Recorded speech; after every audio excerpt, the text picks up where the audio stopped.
If you like the story, you can support the author on Patreon. Link is in the description. Chapter 1. Chapter 1. At that moment, Uchiha Kaito lay on his bed, lost in thought, gazing up at the ceiling.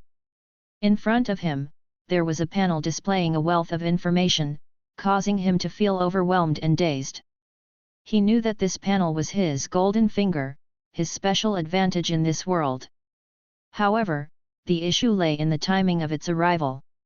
Unfortunately, it had come too late, as he had already spent 15 years in this world. The world he currently resided in was the Naruto universe, a place fraught with danger. Had this been a peaceful realm, he would have been ecstatic to receive this special power, even if it arrived belatedly. However, knowing the perilous nature of this world, he couldn't help but feel a deep sadness, particularly because he was aware of his predestined fate. 15 long years had elapsed since his arrival in this world. Kaido had to acknowledge his good fortune in being born into the esteemed Uchiha clan, the most formidable clan in Naruto. Furthermore, his youth meant that he had been spared from fighting during the peak of the Third Ninja World War. Kaido shared the same age as his classmate, Shisui. Due to their similar ages, both of them had been deployed towards the end of the Third Ninja World War, granting them invaluable combat experience and exposing them to the harsh realities and brutality of war. As a transmigrator, Kaido had originated from a peaceful world and had never experienced the horrors of war. Furthermore, his mindset starkly contrasted with that of the native inhabitants of this new world. Despite his inability to endure the cruelty of the battlefield, Kaido possessed remarkable mental fortitude, enabling him to weather those dark and trying days. Having followed the Naruto universe closely through a computer screen, Kaido possessed extensive knowledge regarding the evolution of the Sharingan. Utilizing this knowledge, he had dedicated the past 15 years to enhancing the power of his eyes. Through his relentless efforts, Kaido, alongside Shisui, had gained recognition as one of the prodigies within the esteemed Uchiha clan. However, Kaido was acutely aware that he lagged far behind Shisui in terms of ability and potential. After all, Shisui possessed the latent capability to awaken the fearsome Mangekyo Sharingan. Although Kaido understood the process of awakening the Mangekyo Sharingan, he had yet to succeed in achieving it himself. The method to awaken the fearsome Mangekyo Sharingan did not necessarily involve killing the person closest to you. Instead, it required seeking extreme mental stimulation with powerful fluctuations. While it was true that killing someone close would easily evoke a strong mental response, this approach wouldn't work for Kaido. He was aware of this method, which meant his mind was already prepared for such a scenario. Kaido understood that the brain's defense mechanism would likely dampen the impact of killing someone close, resulting in a weaker mental stimulus. Without the Mangekyo Sharingan, I won't stand a chance against Itachi. With 15 years having already passed, he knew he had less than a year to live since Itachi was on the verge of annihilating the entire Uchiha clan.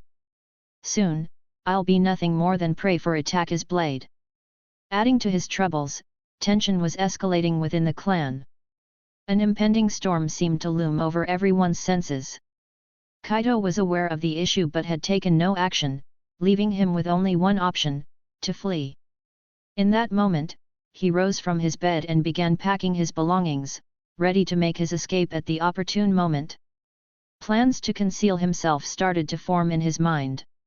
If he could run away and maintain a low profile, there might be a chance of survival. However, if he chose to remain within the clan, his demise would be certain. As he contemplated his destination, the panel in the corner of his vision illuminated with additional information, even displaying a system message. Congratulations to the host for activating the family system. Every person has a family, and you are no exception. A family thrives together and is destroyed together. Indeed, family prosperity can bring about significant improvements, whether in terms of chakra enhancement or the enhancement of one's bloodline. The system message infuriated Kaido, filling him with anger. He despised the fact that his system had only activated at this critical juncture. Moreover, based on the information displayed on the panel, he was already bound to the Uchiha clan. Didn't that essentially condemn him to death? How long could the Uchiha clan possibly survive? A few months? Maybe a year? Even if he managed to save the Uchiha clan from the impending massacre, what would transpire in the future? There was still that guy full of piercings who could fly and who had destroyed Konoha in one fell swoop. Even a little carelessness in the Chunin exam would cost the lives of many people in the clan. Damn system! You claim I'm connected to the Uchiha clan, but in reality, I'm connected to Konoha. Escaping with the clan is utterly impossible. Escape with the Uchiha clan? Ha! It was an unfeasible notion. Every member of that clan was prideful to the core, and even if they were willing, Konoha would never permit their departure. After all, a clan as formidable as the Uchiha had the potential to establish its own village, posing a threat to Konoha's supremacy. Contemplating this, Kaido felt a throbbing headache. He knew all too well that he couldn't escape. The moment he fled, Madara would hunt him down. And if not Madara, then perhaps Itachi or Obito would be sent after him. He didn't care if others perished, but he couldn't afford to die himself. Feeling utterly helpless, he could only ponder strategies to extricate himself from this predicament while delving into his system for any possible solutions. Family, Uchiha clan. Status, deplorable, the family is severely divided, with external enemies observing from the sidelines. Prosperity, 8,848, the average prosperity of a family is 10,000. Suggestion, resolve the internal division within the family swiftly, stabilize the family's internal environment, and unite members considering betrayal to face the challenges together. System, you're well aware of the dire state of the Uchiha clan, so why did you only become active now? It would have been better if you had remained inactive. Kaido couldn't bear it any longer. He believed that if the system had activated the moment he arrived in this world, things would have been much smoother. In fact, he could have even been hailed as the youngest Hokage by now. You must be wondering just how chaotic and divided the Uchiha clan is, right? To put it simply, it resembled the presidential elections in Kaido's past life, where the left-wing parties clashed fiercely with the right-wing parties, a conflict that divided numerous nations. The Uchiha clan held responsibility for Konoha's security department, and since it was a clan-based organization, only members from the Uchiha clan were permitted to join. This led to a significant conflict between the Uchiha clan and ordinary individuals who were previously allowed to become members of the security department. Even smaller clans were infuriated by the decisions made by the Uchiha. Furthermore, the Uchiha clan was divided into two factions. The first faction was called Blood. It held the most power and controlled a significant portion of the clan's resources. This faction was the primary reason for the clan's negative reputation among outsiders. They believed themselves to be the strongest, viewing anyone who wasn't an Uchiha as inferior. Moreover, their ultimate goal was to forcefully take control of Konoha through a coup d'état.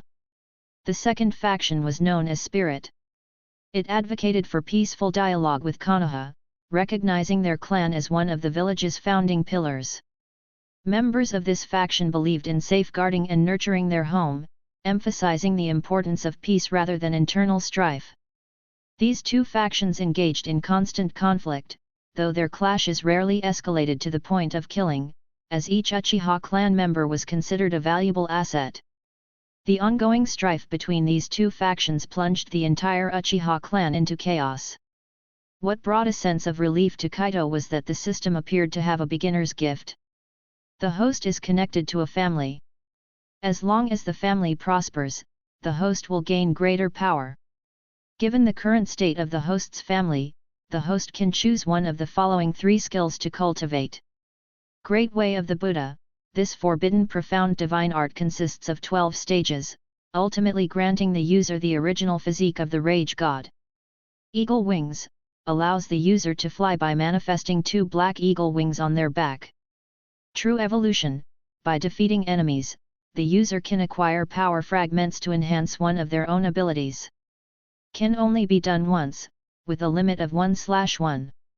Chapter 2, Chapter 2. Seeing the three options before him, Kaido couldn't help but fall into deep thought. None of these skills were from the world of Naruto, and 2 of them came from a game he had played in his previous life. As for the other one, if he wasn't mistaken, it was from a world where a single punch could shatter a planet, right? Even though the origin of these abilities was a bit odd, he had to admit that all 3 were incredibly enticing. Take the eagle wings, for example. It would allow one to fly in the sky. You should know that there aren't many people who can fly in the Naruto world. With the Great Way of the Buddha, he would practically be invincible, and even the Senju clan's vitality could not compare. One must know that Yunche with this ability was able to do amazing things. As for the last skill, True Evolution. Obviously it is a passive skill, which allowed him to evolve a skill. Although the conditions are a bit harsh, it requires Kaido to kill his own enemies to gain some power fragments. Its effects are truly terrifying. This also means that Kaido now possesses the 3 Tomo Sharingan, so he can use this ability to upgrade his Sharingan to Mangekyo. Could this be considered a doorstep blessing? Although he was in a very bad mood, when faced with such a reward, he felt that it wasn't something he couldn't accept. Because with the Mangekyo Sharingan, he would have a certain level of self-defense capability within the clan. Although time was running out, he had to fight for his own life. He would never accept dying in this damned place. Obtained skill, True Evolution. Activation condition, requires 100 power fragments for activation. Power fragments, obtained from Jounin, 25, Chunin, 20, Genin, 10, and ordinary enemies, 1 to 5. Friendly reminder, ninja rank is unrelated to ninja strength. Please work hard, host. After Uchiha Kaito made his choice, the system prompt panel appeared in his field of vision once again, and upon seeing this panel, he felt relieved. Having specific details makes things much easier, and the last friendly reminder was particularly uplifting for him. As everyone knows, ninja rank and ninja strength are not the same. After all, Naruto Uzumaki was just a genin during the 4th Great Ninja War. Similarly, Uchiha Madara and Hashirama Senju were only jounin. Linking ninja rank to one's own strength is the biggest misconception and the most misleading aspect. In the ninja world, it is true that chakra reserves and intensity have been used to roughly determine a person's ninja rank, but it is only meant as a reference. If you know that someone's chakra is roughly at jounin level, then you must approach the battle with the mindset and preparation to deal with a jounin. That is what matters most. If we only consider ninja rank, then things do become a lot easier. Damn system, if it had activated earlier, I could have gone straight to the security department, couldn't I? Uchiha Kaito is a mission ninja. Although his talent allowed him to enter the security department, he ultimately refused. It was a way to protect his reputation because the security department had a bad reputation in Konoha, and he really didn't want to step into such a place. But now he had some regrets because under the jurisdiction of the security department was an important place, the Konoha prison. The security department had considerable authority, even though their reputation had been tarnished due to the Uchiha clan's self-destruction. And Konoha's higher UPS used this as a reason to gradually reduce the power of the security department, but the Konoha prison remained under the jurisdiction of the security department throughout. Perhaps it was to further tarnish the reputation of the security department. That's what Konoha has been doing all these years. Now, if it's not realistic for me to go to the prison, it seems I'll have to catch the person myself. Uchiha Kaito sighed helplessly. For the sake of his eyes, he felt that it was better to go out and catch the person honestly. With that in mind, Kaido got up and walked out, soon arriving on the streets. Time is pressing now, and there's still so much he needs to do, he can't afford any delays. As he walks, he's also pondering, who should he eliminate for the best outcome? Truth be told, even though the ninja world is vast, there aren't many jounin. After all, jounin are already considered strategic resources for the village. There are very few that are easy to deal with. No qualified jonin is simple to handle, but he does think of one person, Aoi Rokusho. This guy belonged to the same generation as Uchiha Kaito, and he was only a chunin when he was in Konoha. But after he stole the sword of the Thunder God and defected, he managed to secure a jonin position. Dealing with such a guy would be a piece of cake, but the biggest problem is that this damn guy actually ran off to a Mangekyo. What kind of place is a Mangekyo? Is it somewhere he can go? Jiraiya died when he went there. If he went there in his current weak state, wouldn't he just be walking into a trap? This is really troublesome. As Kaido walked, he rubbed his temples. He was truly frustrated now. Where could he find 4 jounin to join him? What's the matter, Kaido? Troubled by something. But just then, a voice suddenly rang in his ear, causing him to freeze for a moment. He inwardly cursed himself for not paying attention to his surroundings while lost in his thoughts. If it had been an enemy, he might have been in trouble. However, when he turned around and saw who it was, he couldn't help but feel a sense of relief. Then, a smile appeared on his face. "It's you, Shisui. You're back." That's right, the person appearing behind Kaido is none other than Uchiha Shisui. Shisui and Kaido were in the same year and had a competitive relationship since childhood. However, as they spent more time together, Kaido realized that Shisui was relatively easy to get along with. And compared to Uchiha Itachi, this guy was a world of difference. At least, aside from his relatively timid personality and the fact that he chose suicide in extreme situations, Shisui didn't blindly favor one side over the other within the village and clan. His greatest wish was to maintain harmony between the village and the clan, rather than sacrificing the clan for the sake of the village. As for Uchiha Itachi, Kaido genuinely disliked this arrogant guy. Whether it was his actions towards the Uchiha clan or his actions towards Sasuke, it was evident that he always believed he could control everything. Kaido had interacted with him during his childhood, but once he expressed his own stance and attitude, Itachi no longer paid attention to him. But Shisui was different. He actually approved of Kaido's concept of the clan and the village are one entity, which improved their relationship. Now that Kaido was forcibly bound by the clan, leaving him with no way out, his dissatisfaction with Uchiha Itachi grew even stronger. As for Shisui, Kaido felt that he had to do something. After all, his ideals haven't gone astray, and he will possess the Mangekyo Sharingan in the future. This guy is definitely someone I need to strive for. Chapter 3. I recently returned. I rarely have the opportunity to take vacations, so it's natural for me to come back and take a look.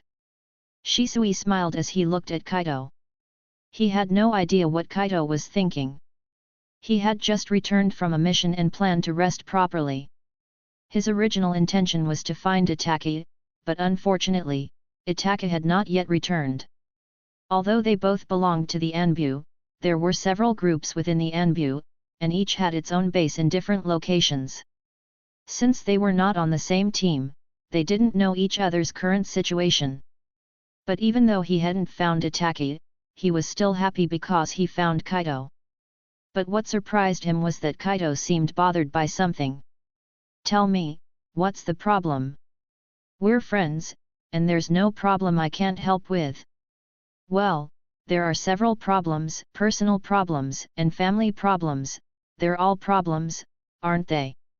Upon hearing Shisui's question, Kaido let out a light sigh, and his words gradually faded Shisui's expression of happiness.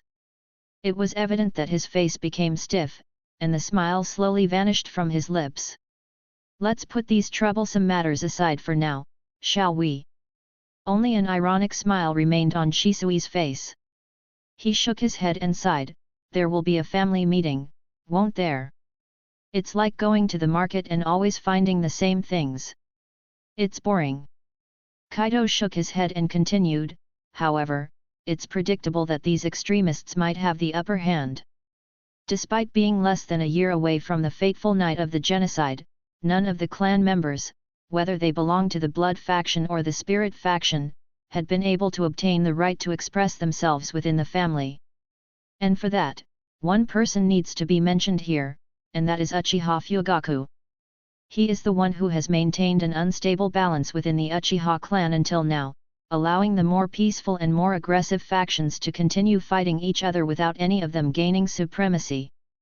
But because of this individual's actions, the Uchiha clan has never truly been able to unify their voices.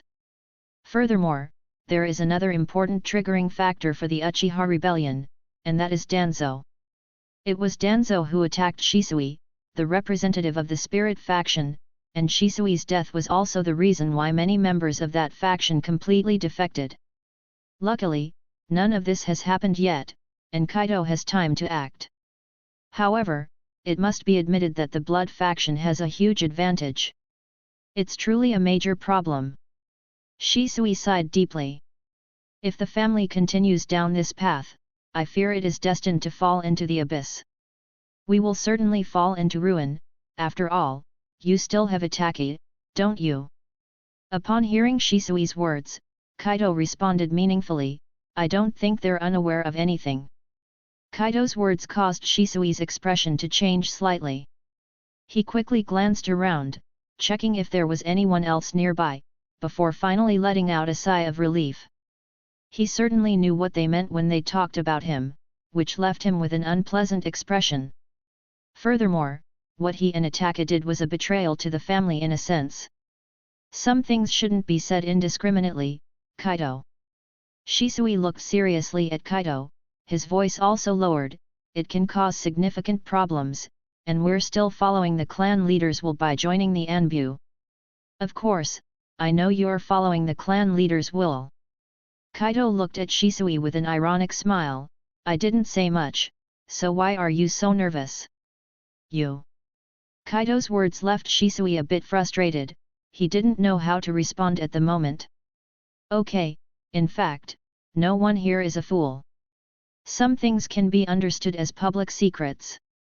Kaido sighed softly, if you want to obtain information, naturally you need to gain the trust of superiors, and the way to gain trust is by providing relevant information, isn't it? Kaido's words made Shisui narrow his eyes slightly. He certainly realized that Kaido was referring to them as double agents, and he knew he couldn't deny that Kaido was actually right. However, being a double agent also implies having a leaning. Which side he is truly inclined towards, perhaps only they themselves know. But now that you mentioned the clan leader, I have a question for you. Seeing Shisui silent, Kaido gave a smile and then asked softly, clan leader. Shisui opened his eyes and looked curiously at Kaido because Kaido's thoughts were moving too fast for him to keep up. Never mind, go ahead and ask your question, as long as it's about the clan leader. Do you think the clan leader's power is great? The clan leader leads the family, naturally, they have considerable power.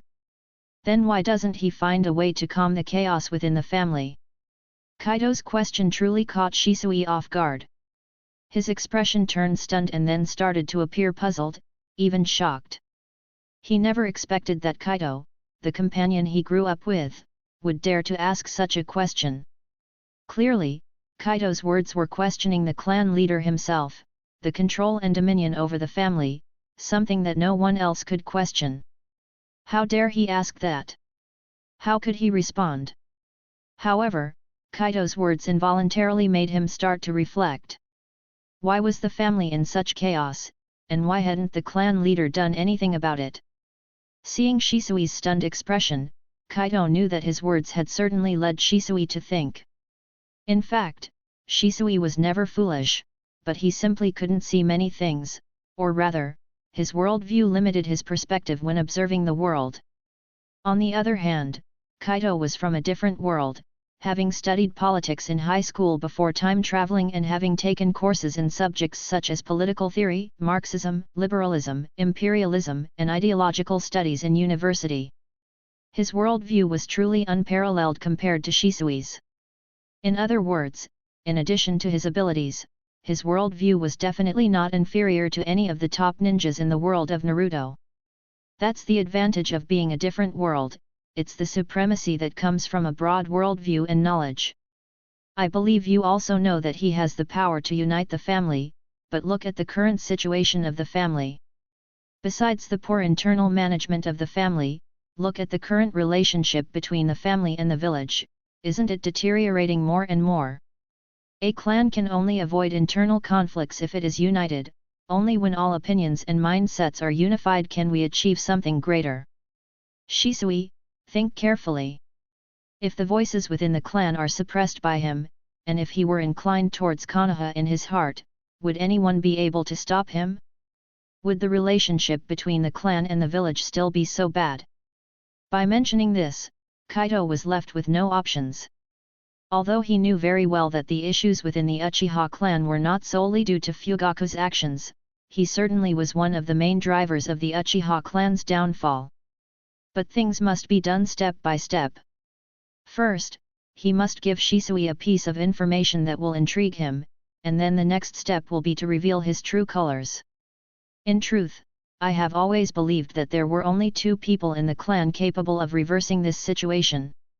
T2 people. Shisui was still a bit confused, Kaido's words echoing in his head, and he couldn't help but look at him with surprise. Yes, 2 people. At that moment, Kaido's smile became even more radiant. He pointed at Shisui with his finger and then pointed to himself. One of them is you, and the other is me. Chapter 4, Chapter 4. Unfortunately, there are no grapes now, and they are out on the street, otherwise Kaido would really like to have a serious conversation with the clan leader about the rotten grapes that make up certain wines. However, his words still had an impact. Shisui is now completely unresponsive, looking at his empty expression, Kaido was pleased. If his words fail to stir something in Shisui's heart, then it means his approach has failed. In fact, strictly speaking, it is really risky to discuss these things with Shisui, but being forced by the system to be linked to the family, he just needs to make a decision as soon as possible. Although less than a year may seem like a long time, for Kaido, it's like starting from scratch. Having only 1 year to create something out of nothing, looking at it, if he's not in a hurry, it really won't work. Kaido, do you have any idea what you're talking about? However, it was exactly at that moment that Shisui finally woke up. He immediately looked around to check if anyone was nearby. After confirming that they were in a safe environment, he spoke with seriousness, even with a somewhat unpleasant expression towards Kaido. Your ideas are dangerous, really dangerous, you. Am I wrong? Without waiting for Shisui to finish speaking, Kaido interrupted him directly. Although his voice was still low, there was an unprecedented determination. We are both young, full of energy and determination, and we both share a common goal. Although our goals have some differences, we at least wish for the clan and the village to coexist peacefully. But look at the current situation of the clan and the village, which has deteriorated under the leadership of Uchiha Fugaku. Shisui, your position is the most special, you should have the clearest vision. Shisui clenched his teeth tightly, it seemed like he wanted to argue but couldn't utter a single word.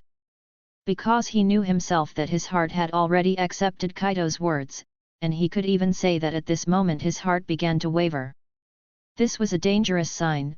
As a ninja, Shisui couldn't be more aware of that, but Kaido's words were deeply rooted in his heart, making it impossible to forget them.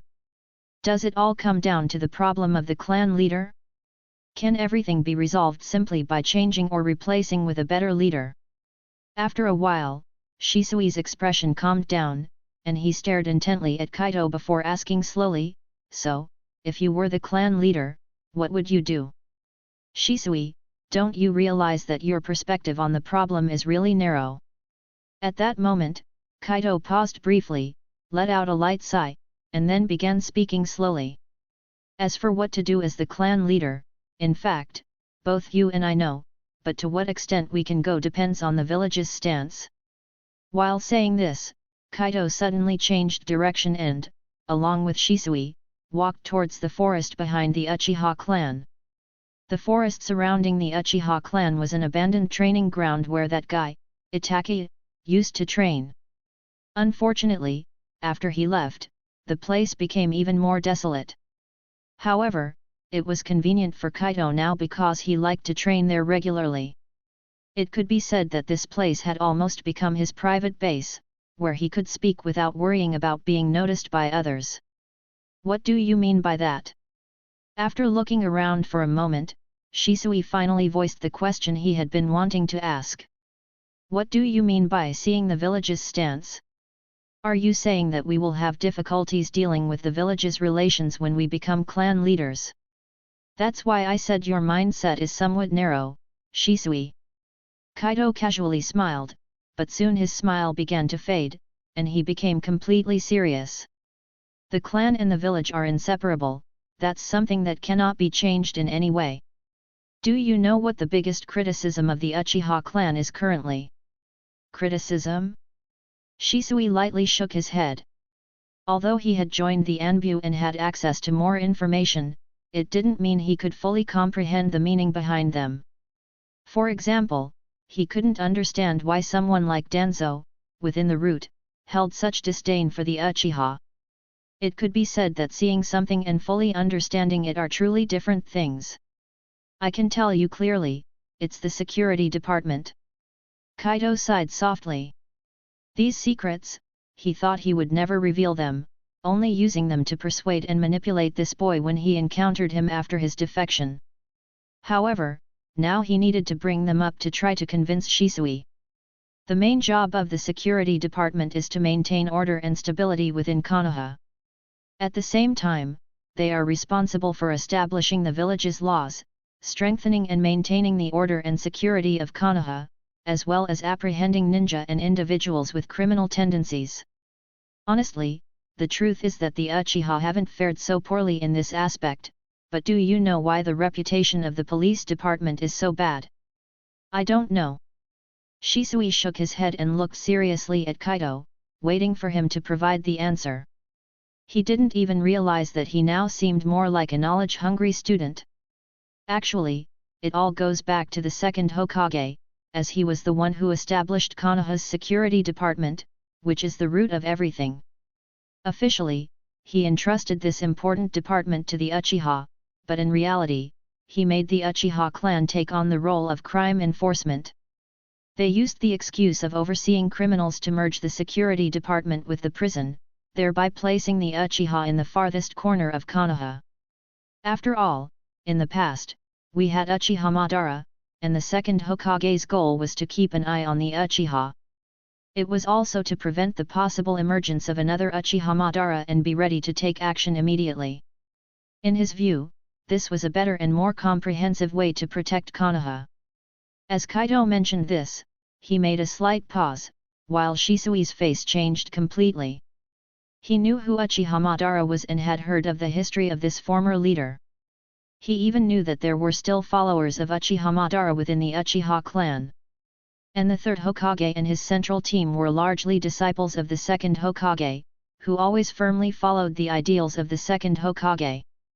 Before Shisui could fully assimilate these words, Kaido spoke again, and this time his words plunged into the depths of Shisui's heart. Under this mindset, Konoha will never trust the Uchiha, especially after the incident with the Nine Tails.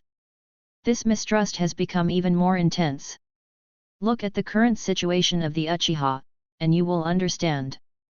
In a way, they have been pushed to where they are now. And, by coincidence, we are faced with a leader like this. Our fate is quite predictable. As he said this, Kaido sighed sincerely, and then his gaze became serious as he stared at Shisui, who seemed somewhat stunned. Therefore, I say that if we overthrow Uchiha Fugaku, we still need to consider the village's stance. But we, who unify the opinions within the clan, are certainly more feared than a scattered clan. At least our stance should not be ignored by Konoha. In fact, if we do well, if we have enough influence, we can even become Hokage through our own efforts. Kaido looked at Shisui, who seemed silent, but there was a gleam of determination in his eyes. He smiled and firmly tapped his shoulder. so, with these insects by our side, how can we govern the clan well? We must believe in ourselves. Chapter 5. Chapter 5. In fact, there was something else Kaido hadn't said. How can one govern Konoha properly, together with these worms? However, that didn't matter anymore.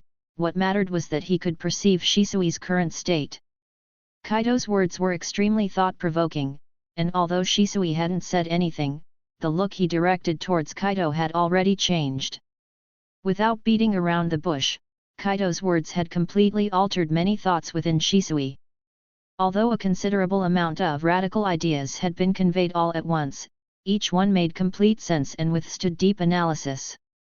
After all, he was a transmigrator and had already observed the original plot, so he was in a superior position, observing everything from above. Despite Shisui having a personality that may seem hopeless in crucial moments, he is also an intelligent person. He chose suicide because he realized it was an impossible situation to deal with. Furthermore, as a member of the Anbu, he wouldn't have been selected if he weren't mentally capable. As an Anbu member, he has access to a significant amount of information. He is silently reviewing this information in his mind and combining it with Kaido's words to gain a better understanding. Unfortunately, he discovers with sadness that everything Kaido said is true, and these facts have a profound impact on his heart. By the way he behaves next, it seems like he is struggling internally. Kaido realizes that there is no need to impose more radical ideas on him at this moment. Now, what he needs to do is rest properly and adjust emotionally. The most important thing is to work on his own mindset. Given that, today I don't need to think about going out to receive missions. Kaido sighed silently and decided to take Shisui back to his house before returning to his own place. Kaido's house was a small 2-bedroom and 1 living room house, relatively spacious. His parents died during the Third War, and this house was left to him by them. Furthermore, as a talented member of the clan, Kaido had access to a large amount of information, so this little home was filled with materials he had read. However, the room didn't look messy because he had a special privilege. The clan assigned someone to clean the room for him. He really doesn't need to worry about that aspect. All he needs to do is focus on his training, even if he hasn't chosen to join any of the factions yet. It can be said that Kaido's original life was good, but that life would last less than a year. If he wants to maintain and even improve his quality of life, and at the same time find a way to save his own life, he will have to make an effort. After all, people only strive their hardest when it comes to their own lives. Lying in bed, Kaido begins to think about how Shisui will react. More specifically, he is wondering what choice Shisui will make. And even if he doesn't consider Shisui, he needs to think about how to get rid of Uchiha Fugaku. There are only 2 ways to drive Uchiha Fugaku away. One is to peacefully resolve the problem. However, it is clear that within the Uchiha clan, peacefully resolving issues has always been difficult. These lunatics have always considered themselves superior. If you want to speak to them sensibly, you first need to have the credibility to do so. And how to obtain that credibility? Simple, it is through strength. No matter how much future Naruto tries to persuade Sasuke in various ways, it will be of no use. But when he adopts a different approach and defeats Sasuke in the final battle, everything will be resolved quickly. Naruto doesn't even need to say anything, Sasuke will surrender on his own, becoming obedient and submissive. It seems that the only way to make Uchiha Fugaku leave is through violent methods. Kaido muttered to himself. Actually, if he had the time, he could start by addressing the Konoha guard. Next, he could attract all the people who could be swayed, forming a new alliance of interests and seeking opportunities to assassinate the most extreme individuals. Perhaps I need to do something like that in the future, but Uchiha Fugaku is the biggest problem. Does he really have the Mangekyo Sharingan? Indeed, whether Uchiha Fugaku possesses the Mangekyo Sharingan or not is an extremely problematic issue. In the original comics, he doesn't seem to have shown any signs of it. However, in Itachi Shinden, he revealed his own Mangekyo Sharingan in front of Uchiha Itachi. Kaido isn't sure which world he is living in, but he feels that he needs to prepare for the worst possible scenario, namely, if this guy has the Mangekyo Sharingan. And if this guy has the Mangekyo Sharingan, I have to be even more careful and cautious. Therefore, I have to open my eyes as soon as possible, no matter what happens. Tomorrow I have to act and gather 4 jounins. Kaido silently thought in his heart, but at that moment, he suddenly realized that the system panel jumped again in his retina. Congratulations, host, for obtaining preliminary recognition from Uchiha Shisui. Uchiha Shisui has been awakened by the host's words and is now aware of the clan's internal problems and the clan's relationship with the village. Although he hasn't spoken yet, in certain situations, he will choose to help the host. Upon seeing this scene, Kaido was momentarily surprised, then involuntarily, a smile of happiness formed on his face. Obtaining Shisui's recognition, even if it is just preliminary recognition, is great because everyone has sensitivity and is full of doubts in their hearts. Having doubts is not a bad thing, as it is through doubts that a sense of expectation arises, and when those doubts are gradually dispelled, what is obtained is something more complete. It seems that I still need to train Shisui further, to expand his vision even more, so that he can help me even more. Kaido was very happy inwardly. Although he wasn't sure if Shisui had awakened the Mangekyo Sharingan, at least it happened in the original story.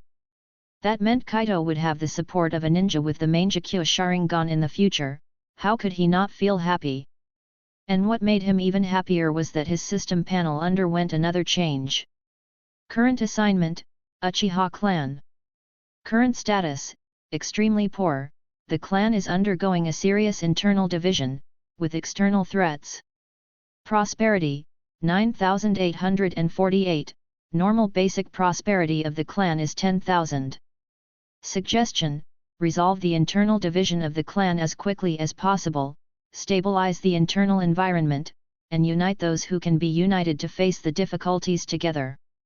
Congratulations, host, you have received 1,000 points, which allows for skill extraction. Dance of the Sky, enables flying in the skies using chakra. Great Fireball Technique, allows the use of Katon, Gaki no Jutsu, causing damage to nearby enemies with the rapid spread of flames, ability available even without having affinity for Katon. Great Destruction, allows the use of Phaeton, Daitapa, altering atmospheric pressure and temperature, summoning a localized storm in a small area. The more chakra used, the larger the size of the storm, ability available even without having affinity for Phaeton. Chapter 6, Chapter 6. Is it Dance of the Sky? Looking at the 3 reward options, Kaido felt happy but also remained relatively calm. After all, he had already gone through 2 rewards in a single day, making it hard to get too excited. Furthermore, the reward this time was not as generous as the first time. Anyway, the first time he obtained true evolution, which meant his Sharingan was destined to evolve to the Mangekyo level. The only things that could still excite him now were probably things at a higher level, right? Of course, that's just what he was thinking. Although he had obtained true evolution as a passive ability, he had not fully explored the potential of that ability yet. Thinking about things at a higher level is practically just daydreaming. Dealing well with what is right in front of his eyes is the key. As for this choice, there is actually no particularly good option. As an Uchiha, he is already skilled in fire ninjutsu, so he has no intention of choosing the Great Fireball Technique ability. Although its effect seems quite impressive, Kaido is not without viable alternatives, such as the Great Fire Annihilation that he can certainly learn. The power of the Great Fire Annihilation is indeed significant, but in practice, it is just a B or C rank ninjutsu. Its strength and power are directly related to the infused chakra. This means that the more chakra is used, the greater explosive power can be achieved. As for the Great Destruction, it is indeed a viable option. Kaido is skilled in fire and earth ninjutsu, but he doesn't really possess wind ninjutsu ability. However, compared to the ability to freely fly in the sky, he feels that he can give up a bit of that wind ability. Besides, flight techniques have already appeared twice, it would be really unacceptable if I didn't choose them. Undoubtedly, Kaido's choice this time naturally falls on the aerial flight technique, as the sensation of flying in the skies is something that probably no one would want to miss. Unless there are even more difficult choices to make, like evolving his own eyes. After acquiring this technique, Kaido couldn't wait until nightfall and rushed to the forest behind the Uchiha territory to try it out in detail. It cannot be denied that the feeling of freely flying is truly incredible, but Kaido also realized that this technique consumes a considerable amount of chakra. Considering his current chakra reserves, he can fly at a slow speed for about an hour, but he doubts he could sustain it for more than 5 minutes in a high-speed flight. And flying also requires considering the sky conditions. The various effects caused by high-speed flight are significant, but for me, this is already enough. Kaido is still very satisfied. The aerial flight technique is like a new means of survival for him. After all, there are few ninja in the world capable of flying. Without hesitation, unless he encounters opponents like Pain or Orochimaru in advanced stages, no one will be able to catch up to him if he decides to flee. To avoid attracting too much attention, after experimenting with the technique, Kaido obediently returned to his residence. After a good night's rest, the next morning, he decided to head directly to the mission center. To hunt down high-ranking ninja, he would need a proper excuse to leave the village, and fulfilling a mission would be the best choice. At the same time, he also planned to check if there were any Konoha defectors worth pursuing. If he found a suitable target, it would be even better. Shisui. What Kaido didn't expect was to encounter Shisui as soon as he left the house. At this moment, he looked a little tired. His eyes were red as if he had been using the Sharingan, but it was evident that he hadn't rested enough. Although Kaido already knew through the system that Shisui was starting to recognize him, he didn't expect Shisui to be so perplexed.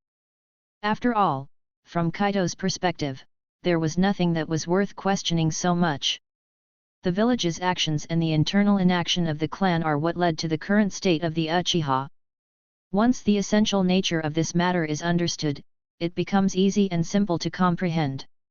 Why worry so much? Kaido, good morning. Shisui seemed a bit uneasy, but he remained serious. He got straight to the point. I spent the night thinking, and although I agree, in principle, with your ideas and viewpoints, but... Stop, this isn't the place for us to talk, and I have things to do. We can discuss it later, calmly. Kaido immediately interrupted Shisui, preventing him from speaking further without thinking. Who knows if someone would be listening behind the wall? Kaido doesn't have the ability to sense the presence of ninjas. If someone with ill intentions was listening, then everything would be lost, and there would be nothing left to play for. He patiently waits until Uchiha Itachi wields his sword, while cooperating with Toby and Danzo's route to face death together. Shisui, finally, also realized this. Although he showed a bit of guilt on his face. He knew he had done something wrong, and if it weren't for Kaido's quick reaction, he would have caused trouble.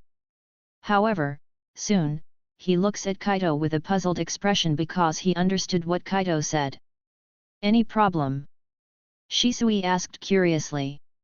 Is it some mission? Not yet, but I'm planning to take on some missions, Kaido nodded slightly. The atmosphere within the clan is very oppressive, and I have a natural aversion to these gatherings. At the same time, I'm planning to seriously reflect on what I should do next. Kaido didn't specify exactly what he was thinking of doing, but Shisui instantly understood what he meant. Furthermore, he had to admit that the atmosphere within the clan was really bad. Especially after hearing Kaido's words yesterday, Shisui reflected carefully all night and realized that it was exactly as he had said. Although Kaido's words were hard to hear, it seemed like it was the reality. How could they govern the clan alongside those disgusting vermin? They hadn't even come close to identifying the root of the problem. It was ridiculous to think that the ANBU was a desirable option. In reality, this was a deadly poison, a tool that further alienated the Uchiha clan from Konoha, an institution that led to the corruption of the Uchiha. The clan had changed, and Konoha no longer trusted them. The real change could only come from within themselves. Suddenly, Shisui realized that he had underestimated his friend and comrade all along. They competed together, grew up together, and were hailed as prodigies of the clan. However, he found himself sinking into a muddy abyss without hesitation, while his good friend remained oblivious to it all. But it was through his friend's actions that he could see everything clearly, identify the weaknesses of the Uchiha. He was the most clear-headed person in the clan. With these thoughts, Shisui made a decision, but before expressing it, he needed to reflect and observe carefully. For example, Kaido, this time, I will go with you on this mission. Ah? What did you say? I said I will go with you because it's the only way for me to understand more. Chapter 7, Chapter 7. Kaido did not expect Shisui to have the intention of joining him on the mission. However, what he couldn't imagine was that after Shisui reported this situation, the old Sarutobi Hiruzen agreed to it. It is understandable that Shisui wants to accompany him, after all, he has many questions to ask and many things to understand. However, as a member of the Anbu, it is not easy for him to leave the village freely, especially now that the situation of the Uchiha is becoming increasingly complicated. But reality often exceeds Kaido's expectations. Hiruzen actually agreed with Shisui, which made Kaido start pondering Hiruzen's intentions. Is someone following him, wanting to see what he is planning?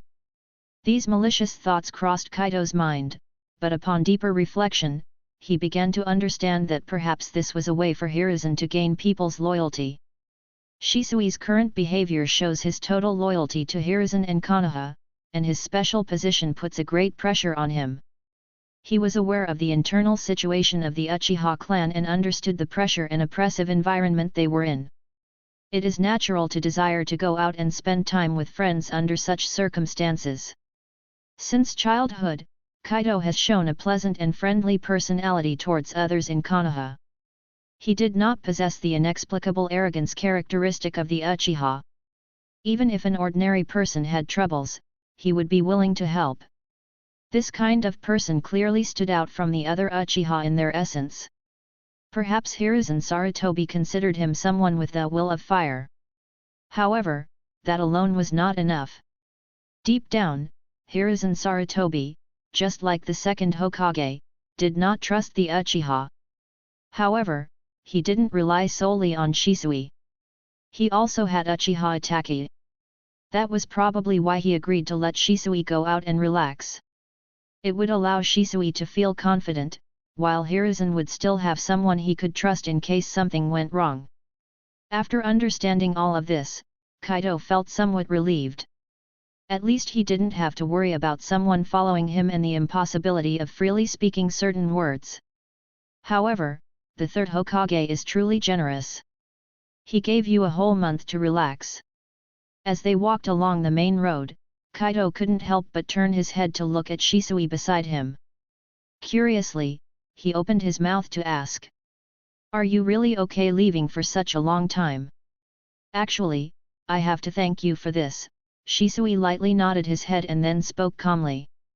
"If it weren't for you taking on so many inexplicable missions, even involving me in gathering information through the Anbu, I doubt I would have so much free time in the end."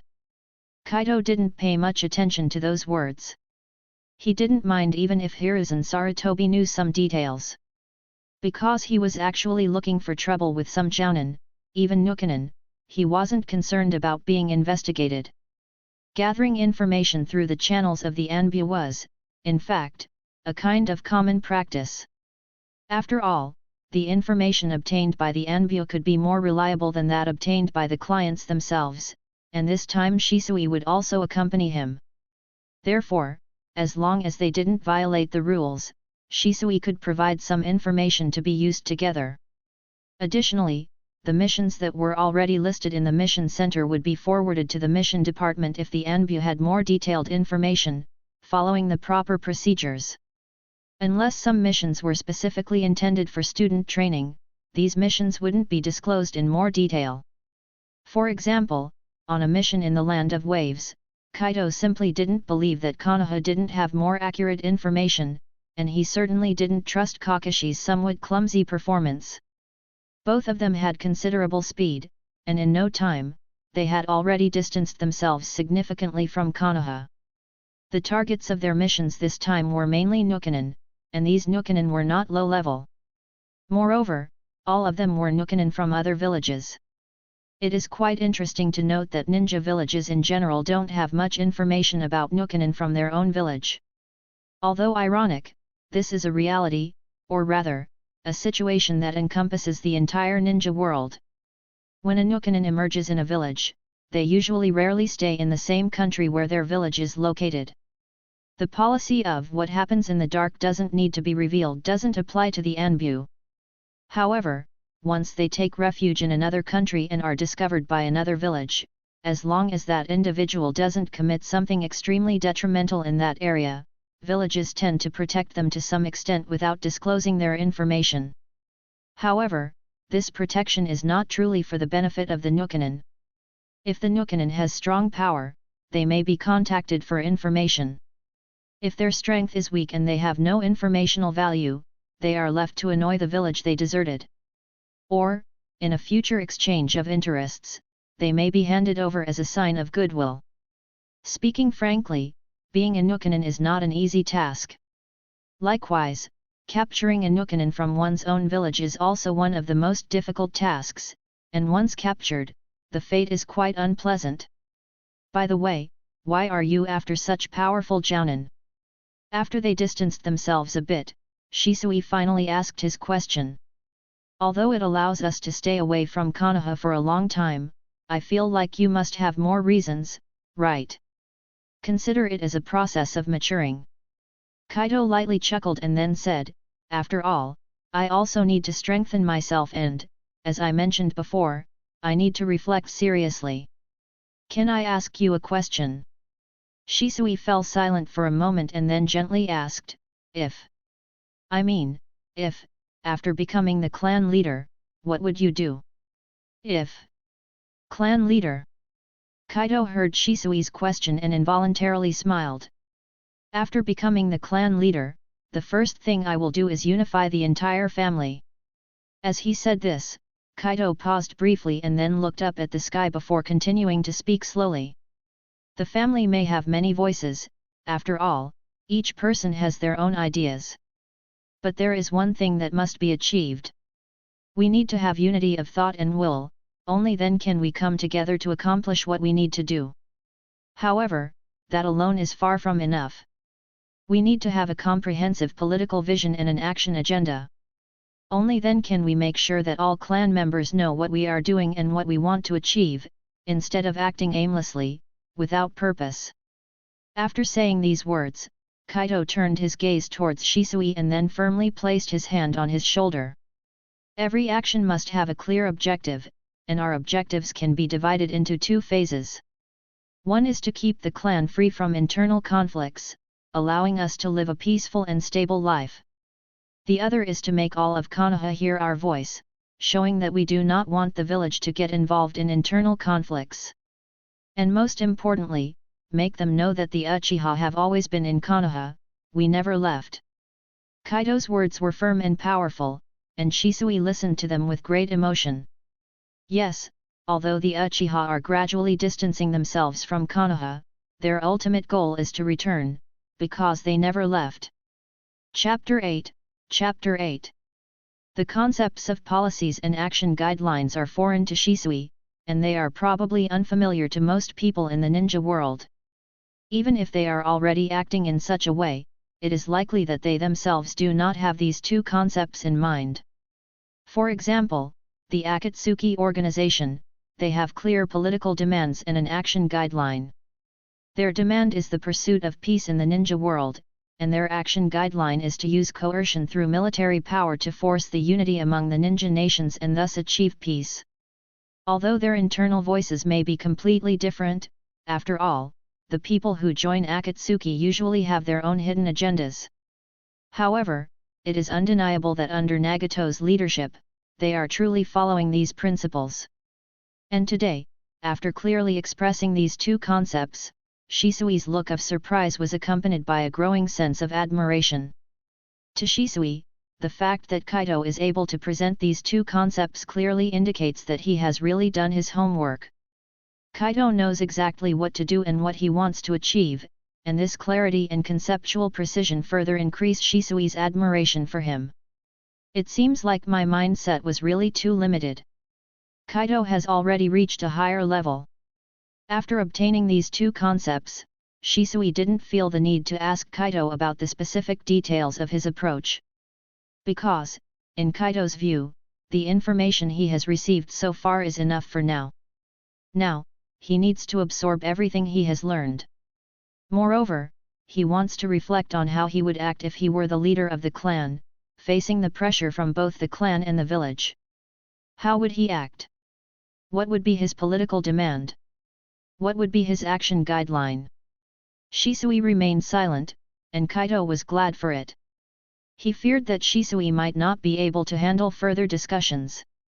This guy is asking me how I would act as the leader of the clan, but the question is, what else can I do? I can't just tell Shisui to keep those who listen and send the disobedient ones to the afterlife, can I? Although, probably, before becoming the leader of the clan, he would likely deal with extremists. Especially the spiritual leaders, those are the most dangerous ones. If they didn't acknowledge his ideas and remained obstinate in pursuing their extreme ideals, Kaido wouldn't have many options. Therefore, it's better not to ask too much about things for which I'm not yet psychologically prepared. In the following moments, both of them focused on following the path, although Shisui occasionally asked some questions. But these questions were not a challenge for Kaido, who had received systematic education in his past lives. His answers were direct and precise, and each of them provided many insights for Shisui. During the journey, Kaido noticed that Shisui's gaze towards him was strange, unable to hide his admiration and respect. However, Shisui couldn't ask any more questions at the moment, as after a long journey, they finally reached the border between the land of fire and the land of waves. I think we found it, this is it. Their target was a rogue from the hidden cloud, an individual with formidable lightning release abilities, but whose reasons for desertion were unknown. This rogue had been detected by Konoha's special intelligence forces as soon as he entered the border of the land of waves, but until then, no one had planned to deal with him. However, this rogue was not a peaceful individual. He had forcefully taken over a village and even attacked merchants passing through. This situation naturally caused panic among the merchants, leading them to hand over this mission to Konoha, hoping that the village would resolve the problem. Kaido also obtained more information about this mission through Shisui's contacts in the Anbu. And the rogue was Kaido's primary target. However, as they approached the village, both of them involuntarily showed cautious expressions. It was eerily quiet, which was not typical of a normal village. Additionally, there was a subtle smell of blood lingering in the air. It seems like something happened in this village. It seems we're not the only ones after him, whispered Shisui, discreetly drawing his shuriken. It looks like someone beat us to it, Kaido said with a displeased expression. After all, this was his target. Furthermore, it was crucial for triggering the Mangekyo Sharingan. Having his reward stolen in an inexplicable manner was something he couldn't accept. Do you think it could be someone from Kyumegakuer? Kaido asked in a low voice, forcing himself to calm down. After all, he's their rogue. If it's from Kyumegakuer, it will be troublesome, replied Shisui, with an unpleasant expression. He had also considered Kyumegakuer, which darkened his face. The relations between Kyumegakuer and Konoha were very bad. Not to mention that the second Hokage died at their hands, and their attacks during the Third Great Ninja War. Just 5 years ago, they threatened Konoha with war, demanding the surrender of Hayashi Hayaga. Although Hayashi was handed over, what they received was the body of a common Hisashi Hayaga. However, this had a significant impact on Konoha's reputation in the ninja community. Kumigakure took advantage of this action to gain immense glory, surpassing Konoha and becoming the leading ninja village, both in name and in fact. To put it bluntly, Kumigakure is stepping on Konoha. It would be strange if the relations between the two villages were good. In fact, I think it would be better if it's someone from Kumigakure, Kaido whispered. Remember, we're at the border of Tanzakugakure. You mean? Shisui was slightly surprised to hear Kaido's words and seemed intrigued. But what if we get discovered? In that case, we'll have to deal with it effectively. Kaido saw Shisui's expression and knew that he was considering the idea. After pondering for a moment, he began to speak. First, find out how many people they have. Then, swiftly eliminate those who aren't as strong. I'll distract their leader, a Jonin, while you take care of them completely and then come back to assist me. Upon hearing this opportunity, Shisui began to ponder and quickly nodded firmly. As someone who had already experienced the brutality of war on the battlefield, even as a pacifist, Shisui was not naive. After making the decision, they began to take action. When they reached the edge of the village, they were determined to put an end to these wretches. Damn it! There were numerous bodies scattered on the ground of the village, men, women, the elderly, and children, all lying in pools of blood. Furthermore, from the positions in which the bodies were found, it's evident that they were attempting to escape. Unfortunately, those who attacked them didn't give them a chance to flee. And at this moment, there are people carrying the bodies to the center of the village, likely for mass destruction. Witnessing this scene, Shisui couldn't help but curse silently, but he restrained himself and didn't act rashly. What they need to do now is investigate how many enemies are actually present. Only then can they be sure to eliminate them all. After a period of waiting and reconnaissance, Kaido and Shisui came to the conclusion that there were only 4 ninjas operating in that area. However, they also discovered something that caused some concern, as the team leader didn't appear to be an ordinary individual. If I'm not mistaken, that guy seems to be a Kumigakure user of Jiten, named Tooi. Chapter 9, Chapter 9. Tooi, this guy, is actually mentioned very little in the original source material. Perhaps the only remarkable thing about him is that he was summoned by Yakushi Kabuto. However, Kaido knows him because this guy visited Konoha several years ago, and their target at that time was none other than Hinata. Kaido has even heard stories that during the Third Great Ninja War, this guy caused considerable trouble for many Konoha ninja on the battlefield in the Land of Hot Water. To be frank, this is a character who is rarely mentioned in the original material, but undeniably possesses exceptional abilities. Encountering this guy, Kaido feels a considerable headache. Magnet Release is truly a formidable ability to contend with, as he can manipulate the weapons of his opponents using Magnet Release. No iron weapon, be it shuriken or ninja swords, can evade such control. And once he unleashes this ability, the opponent's own weapon suddenly turns against them. One can imagine how devastating the situation would be. It's actually this guy. He's truly a big fish, Kaido whispered, his gaze subtly shifting. Although the appearance of this group of individuals has caused him to lose a target, aren't they also an opportunity to make up for his losses? Let's proceed according to the original plan. We can't let such a big fish escape, Kaido said. Be careful. I'll come back to support you as soon as possible, Shisui replied earnestly to Kaido, showing his apparent concern for Kaido's safety. As for who supports whom, we'll see when the time comes, Kaido chuckled softly, nodding. Then his gaze focused on Tooi, and in an instant, his eyes transformed into Crimson Sharingan with 3 tomo. Fire Style, Fire Phoenix Sage Technique. With everything ready, Kaido initiated the attack, performing hand seals. He directly chose the jutsu with the widest range. As for its exact effect, even he wasn't certain. However, through reconnaissance, he knew there were a total of 4 individuals on the opposite side. Since there are multiple enemies, choosing a jutsu with wide coverage increases the chances of hitting them. Be careful, we're being attacked. These Kyumigakuer ninja have exceptionally fast reflexes, especially Tooi, who immediately sensed that something was amiss. Prompted by his warning, all the cloud shinobi reacted swiftly, either performing hand seals quickly or immediately turning and evading. Charge! With the formation of the hidden cloud dispersed, Kaido and Shisui also emerged from their concealed positions at that moment. Their crimson Sharingan eyes scanned the surroundings, swiftly identifying the precise locations of the cloud shinobi. Without any excessive communication, Shisui used body flicker technique and swiftly headed towards the scattered cloud shinobi. Meanwhile, Kaido focused on Tooi. With a brisk step, he closed the distance rapidly. The moment Tooi touched the ground, Kaido's fist came crashing down with great force.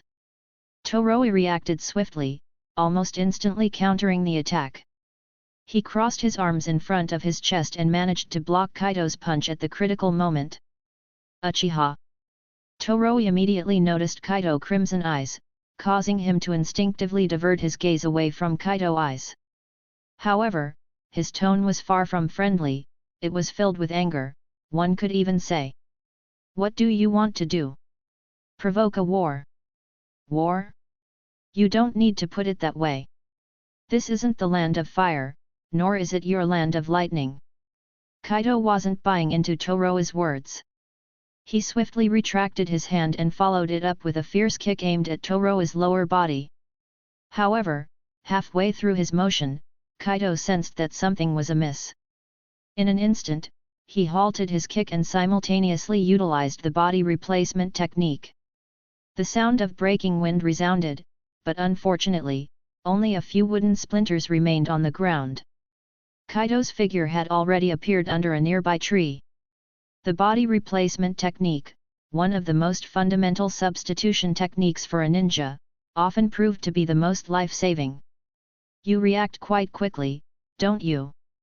Tooi glanced at the shattered wood on the ground before turning his gaze towards Kaido's location. Kid, you're pretty good, and your eyes are impressive too. With eyes like yours at your age, you must be no ordinary person. You are Uchiha Kaito, right? Indeed, I am.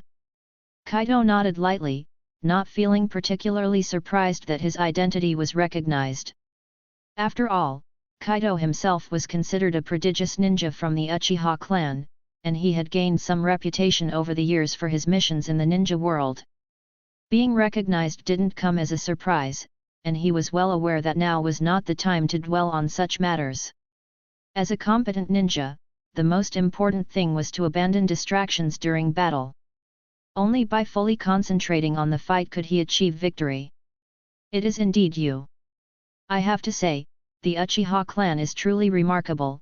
Tooi seemed somewhat nostalgic, his gaze fixed on Kaido as he spoke in a detached tone.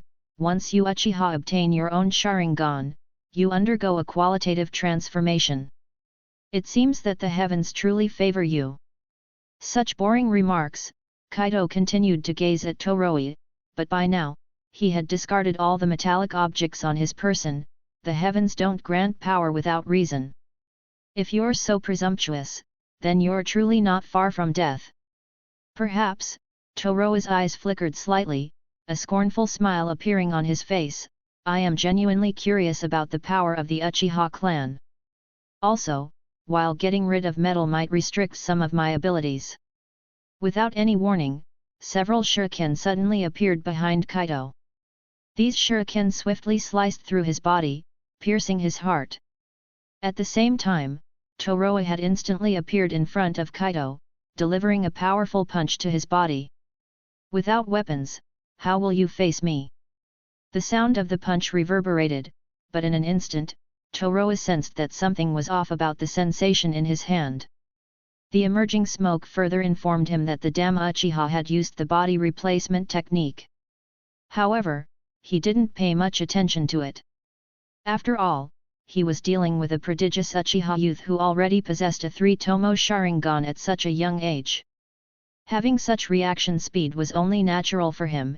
After all, it was highly likely that this Uchiha had seen through all of his movements. Quickly retrieving a scroll, Toroa directly tore it open. In an instant, dozens of shuriken-like cards emerged along with thick smoke. These shuriken hovered under his control, each one starting to spin slightly. Toroa earnestly began searching for Kaido's location, and within moments, a smile appeared on his face. "I've found you!" With Toroa's furious roar, those card-like shuriken seemed to receive an order. They swiftly flew towards Kaido's hidden position. In an instant, a building was mercilessly destroyed by these shuriken. Chapter 10. The power is quite impressive, and it works even better when used in conjunction with a surprise attack. Hovering in the sky, Kaido watched the scene below in silence. He couldn't help but make a remark, though it appeared more like a mockery. Since Kaido was already aware of Toroa's Kekkei Genkai ability, he naturally paid extreme attention to every move of this individual. Even before Toroa manipulated the shuriken to launch a surprise attack from behind him, Kaido had already sensed the faint chakra fluctuations emanating from him. Therefore, the moment the chakra fluctuations in Toroa's body grew stronger, Kaido had already employed the body replacement technique.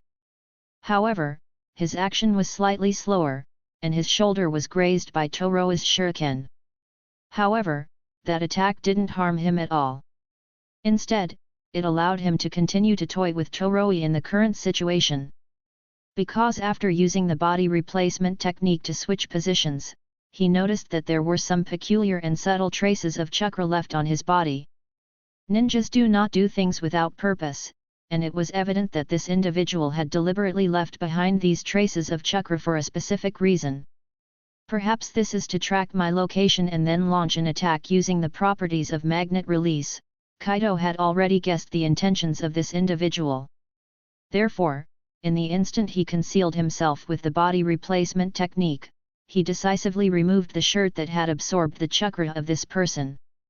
He then created a shadow clone to hand over his shirt to him, while he himself used the dance of the crescent moon technique to silently observe everything from mid-air.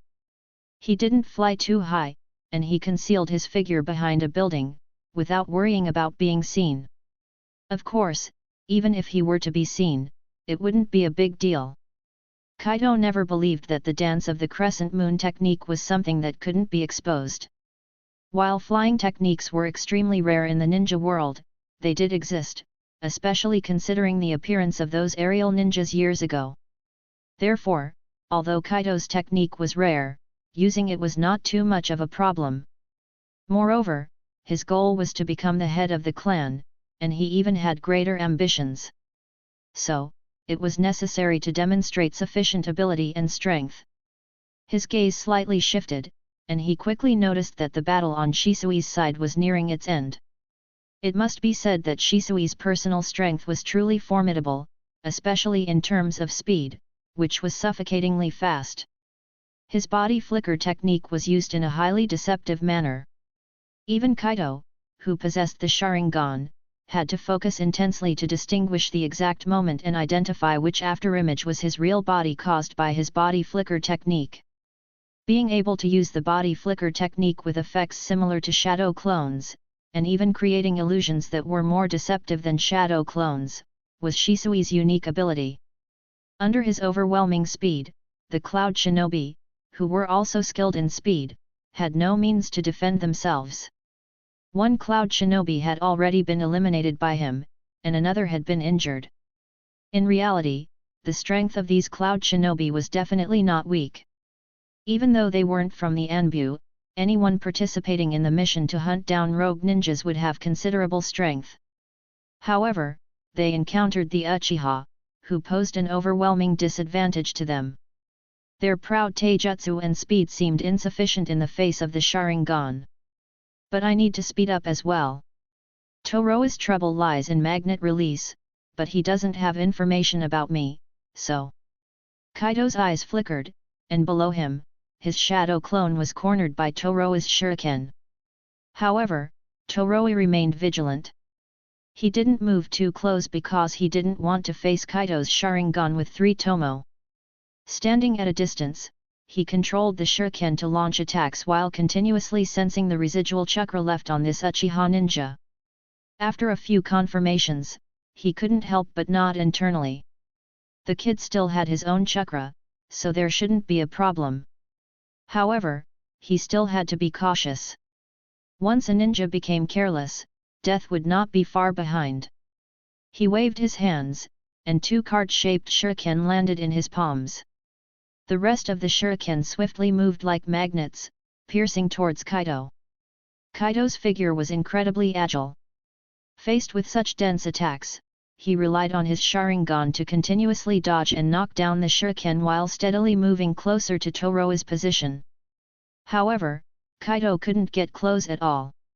Every time he tried to approach, he had to quickly retreat.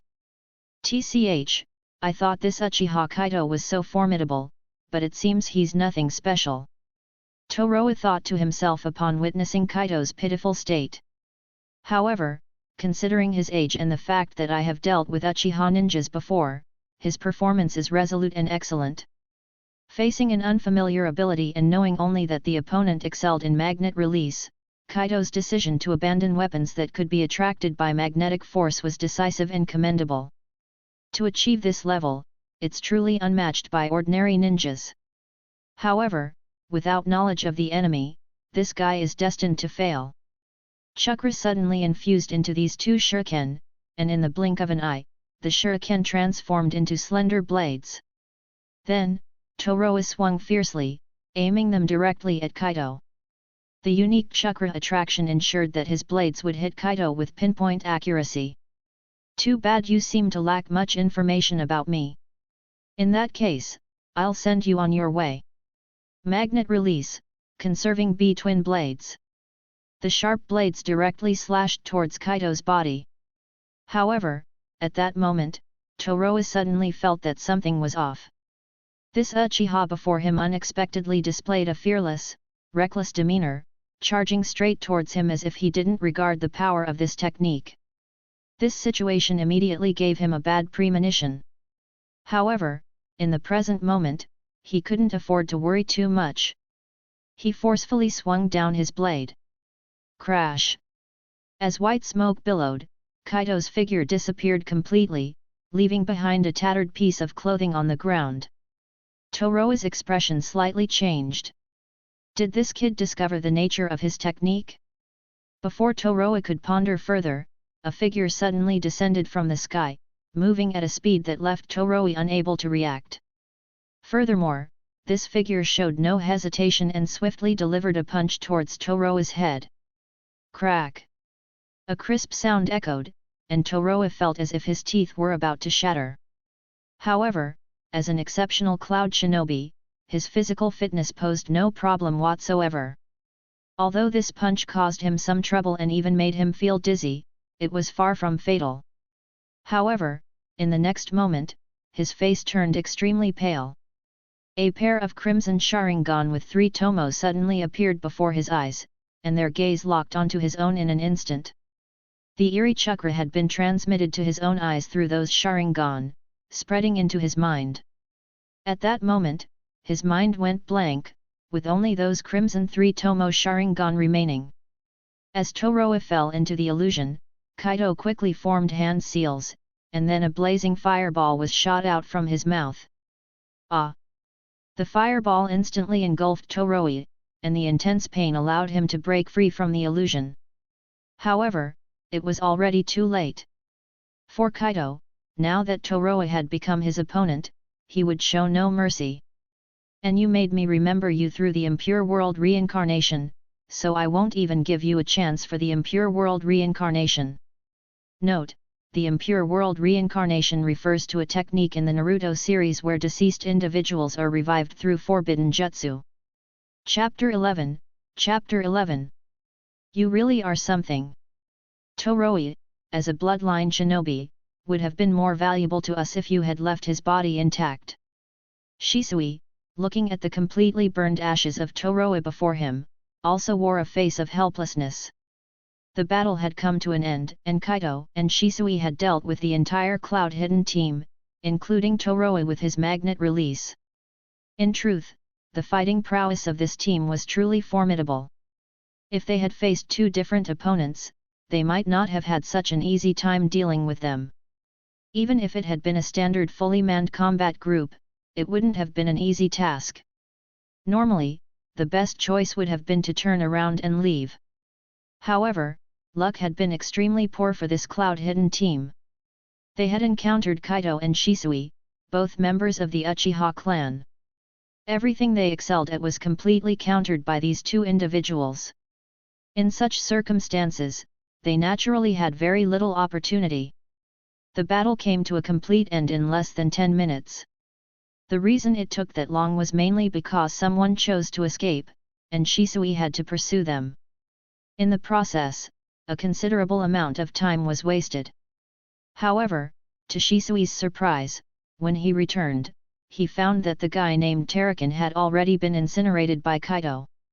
That's how you Anbu operate, but I'm not one of them. I don't have the habit of bringing back bodies for research. Kaido didn't feel that his actions were wrong. In fact, over the years, when he carried out missions, he would choose to incinerate the enemies once he had taken them down.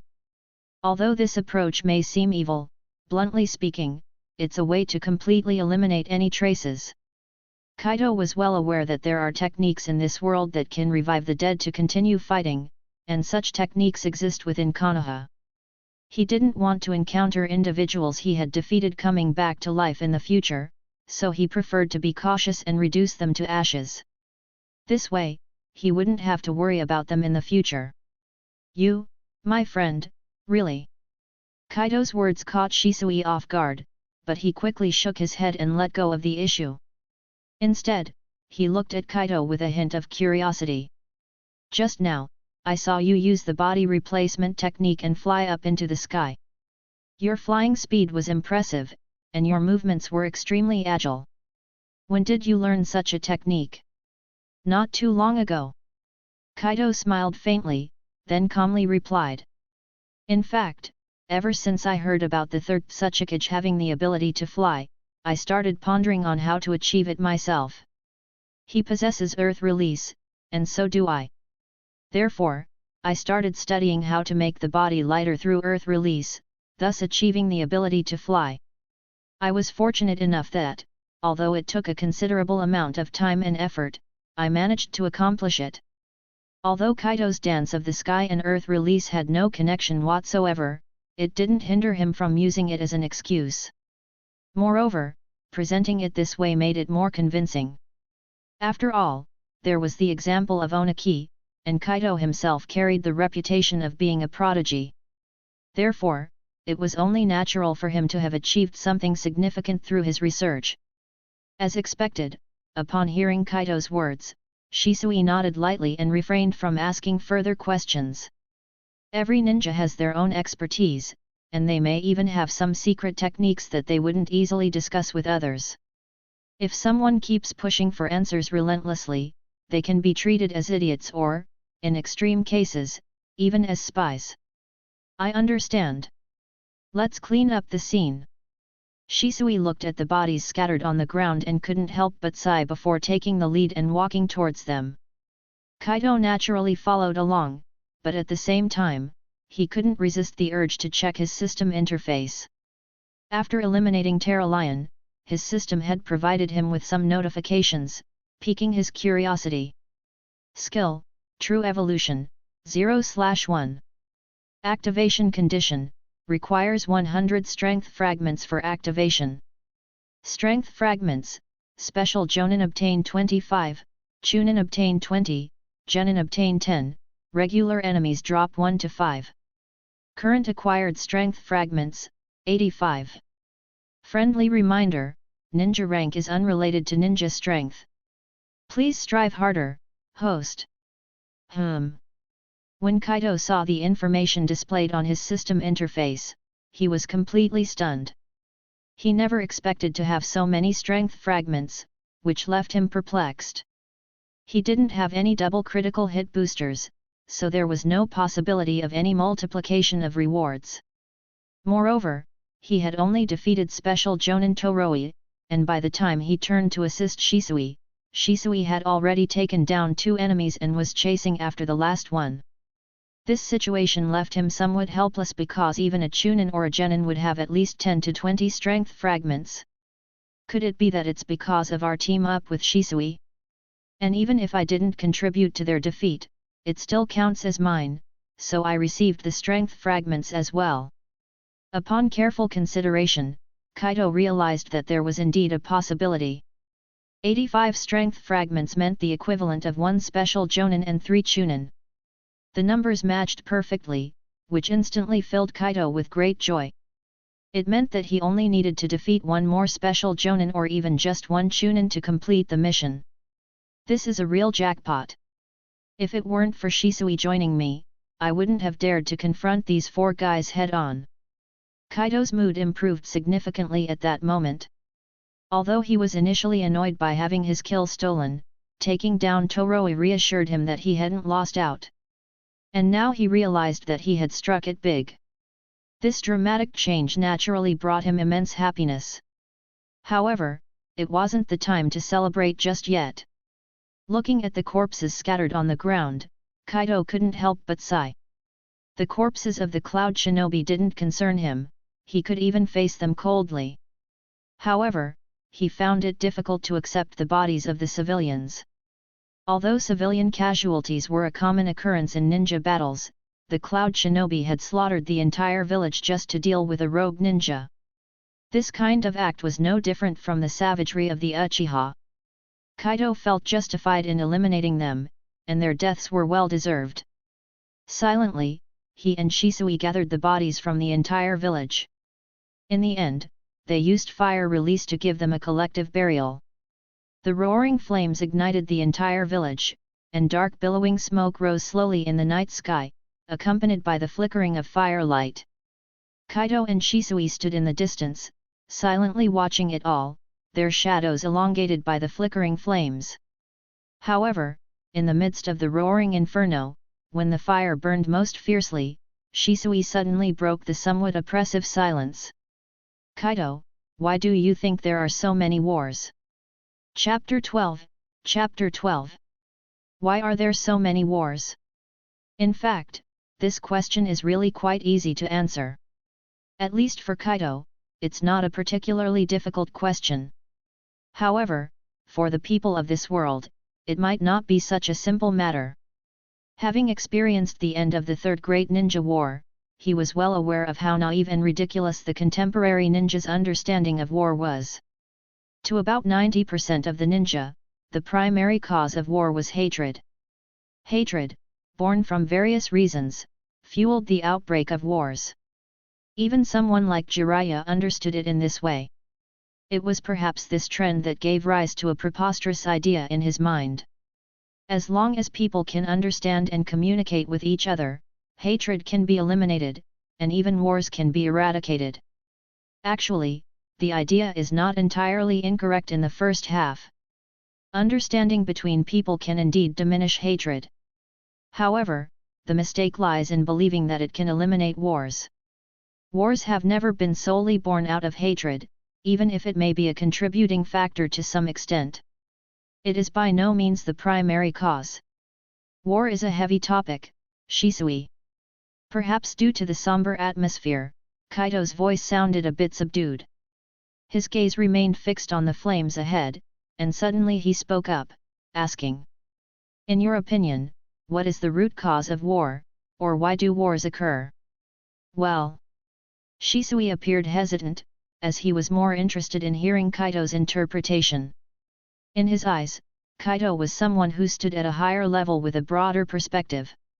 Shisui quietly questioned his own thoughts and insights, feeling uncertain about his own views. After a moment of hesitation, he spoke up. "Perhaps, as everyone says, it's because of hatred. It's the continuation of hatred that leads to. That's why I'm saying, your vision and thinking are too narrow." Kaido interrupted Shisui before he could finish his sentence. He then turned his head and looked earnestly at Shisui. With a slight sigh, he slowly continued. "You and everyone else are the same. You all see things too simplistically. I can clearly tell you that the outbreak of war is never because of hatred. Not because of hatred. Shisui, although mentally prepared, was still shocked by Kaido's extreme theory. Kaido's choice of words was absolute, shattering their long-held understanding of a part of the ninja world. That's right, it's never because of hatred.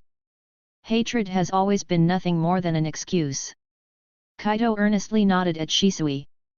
Because true wars are actually a continuation of politics through another means.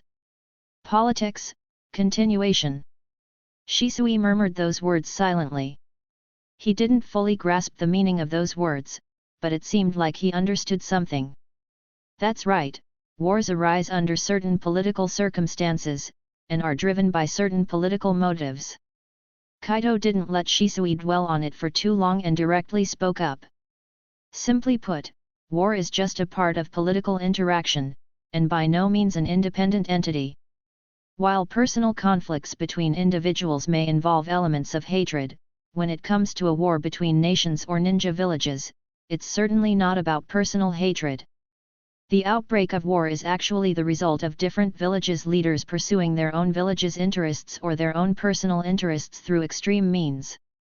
Let me ask you a question. Since the establishment of Konoha, we have witnessed 3 wars. We were not born or familiar with the first 2, but we were both witnesses of the third great ninja war. Do you remember how it began? Kaido asked the question halfway and suddenly threw it to Shisui, which made Shisui start to ponder seriously. In the past, he would have immediately attributed it to hatred, but now he knew better than to think so superficially, only considering the aspect of hatred. Instead, he followed Kaido's line of thought and began to contemplate deeper factors, such as the political and interest-related elements mentioned by Kaido. Although Kaido's words challenged his previous understanding, Shisui had spent a considerable amount of time in the ANBU, so he could still perceive certain things to some extent. He hesitated for a moment before seemingly realizing something and said, "Is it, their own development issues?" "That's right, self-development issues are crucial," Kaido nodded with a smile, noticing the changes in Shisui along the way. If he could help Shisui broaden his perspective, this guy would undoubtedly be one of his greatest assets, even one of his strongest forces in the future. The Land of Wind is located in a desert region. They lack sufficient water sources and arable land, which greatly limits their own development. They can't even achieve self-sufficiency and have to rely on a large amount of grain imports, which depletes their already limited funds. They need an oasis, they need arable land. Only then can they break free from their limitations. So, in order to break free from these limitations, they can only advance towards the land of rivers and attack us here, right? Shisui instantly grasped Kaido's meaning, and with the different perspectives provided by Kaido, he genuinely realized that this was likely the true source of the matter. In comparison to hatred and the interests of the villages, they seemed truly insignificant. When standing in the position of a cage, how to choose had become clear at a glance. After understanding all of this, the change in Shisui's gaze towards Kaido became even more significant. In just these few short days, Kaido had continuously shattered his worldview and challenged his previously ingrained beliefs.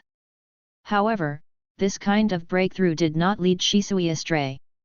On the contrary, Kaido provided him with a clearer perspective, allowing him to understand and observe the world from a higher position. Whether it was the judgments within the clan, the clear demands and principles Kaido mentioned about becoming the clan leader, or now being informed about the essence of war, all of these were once vague concepts for Shisui. They were merely thoughts without substantial and concrete logic. But now, it seemed that he had gained a much deeper understanding of many things. That's right, war is not really what ordinary people perceive it to be.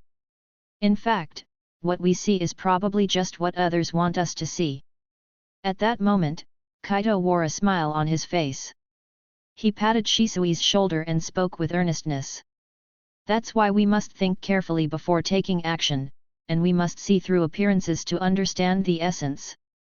Only by understanding what the essence truly is, will you gain a deeper understanding of the real world. Whether it's thinking carefully before taking action or seeing through appearances to understand the essence, these are very fundamental things that Kaido learned in his past education. But for Shisui, it was an extremely profound lesson, and these words made him feel deeply inadequate. Although he didn't consider himself a genius, he had always thought of himself as intelligent. However, now he realized that there was a world of difference between himself and Kaido. Not to mention understanding the essence of war, he hadn't even grasped the essence of the internal situation within his own clan. Let alone the nature of the relationship between the clan and Konoha, he hadn't figured out why it had become the way it was. If it weren't for Kaido's reminder, he would likely have continued on in confusion. With these thoughts in mind, his gaze towards Kaido began to change, becoming one of respect and even a fervent desire to learn from him. Chapter 13. Chapter 13. Shisui's gaze made Kaido somewhat uncomfortable. In his worldview, a man looking at another man with such eyes was simply unacceptable. However, Kaido gradually realized that Shisui's gaze was not due to any issues with his orientation. Instead, this guy genuinely held deep respect for him. Over the next few days, Shisui's behavior was completely different from that of a friend or classmate. He appeared more like a humble and inquisitive student, and after obtaining the information he desired, he diligently recorded it. Kaido couldn't help but feel a sense of admiration for his enthusiasm for learning. If he had been like Shisui back in the day, he might have already entered a prestigious university. Never mind, it's better to just think about such things. Don't let a whiff of sweet-smelling urine wake you up, that would be a big loss. Shisui's transformation brought immense joy to Kaido.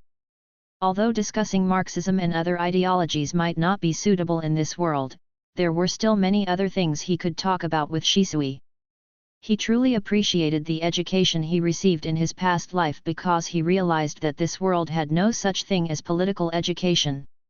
In Konoha, the most commonly mentioned term is will of fire, but Kaido believed it would be more accurate to call it brainwashing. Because this kind of education never tells you the essence of the world, nor does it teach you how to perceive and transform the world.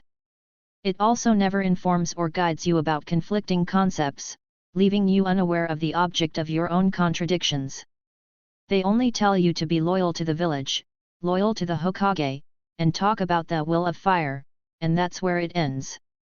Perhaps from the beginning, ninjas were seen as family in the eyes of the Senju and Uchiha, but now they have become tools.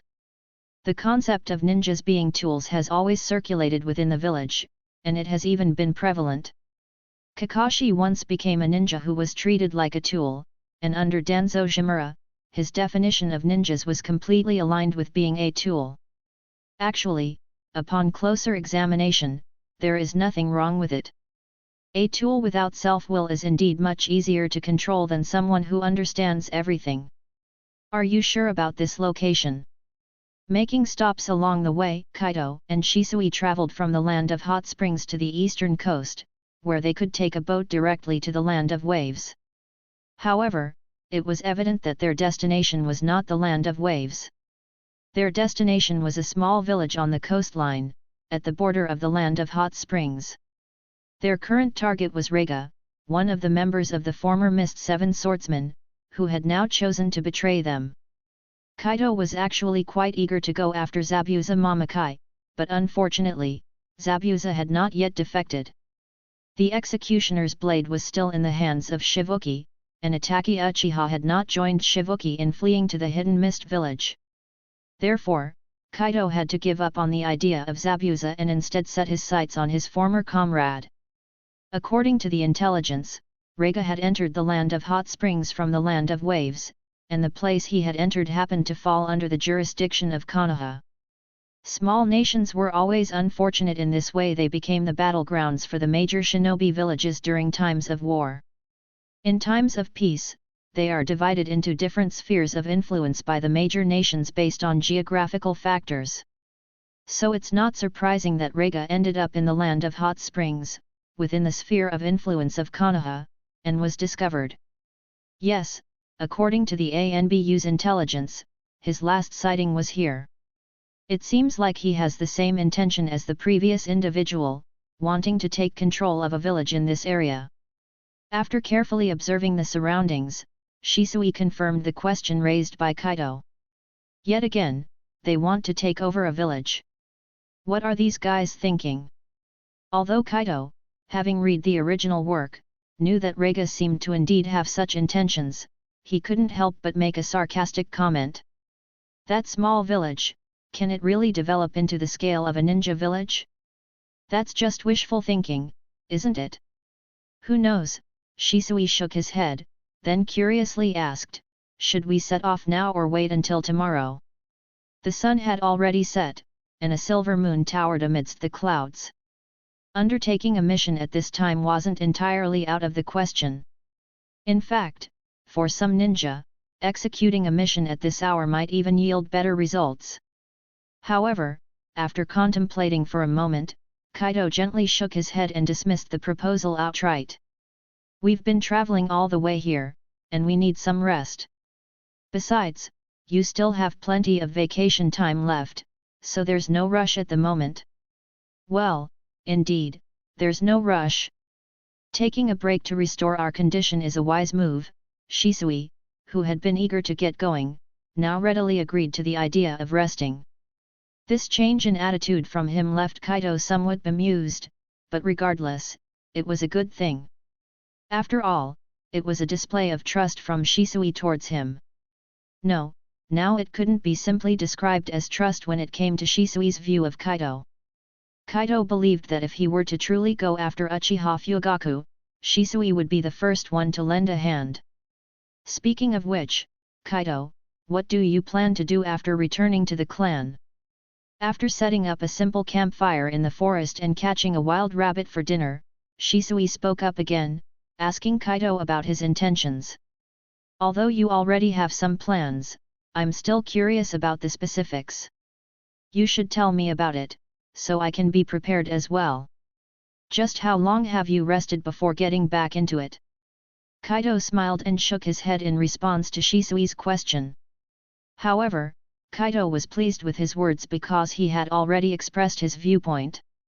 Being prepared meant being prepared to overthrow Uchiha Fugaku, of course. The task at hand is actually quite simple. As a great figure once said, unite all the powers that can be united. I believe we can apply this principle now. Who makes up the majority in the clan? That's an easy question, it's the ordinary Uchiha members, especially those who haven't awakened the Sharingan.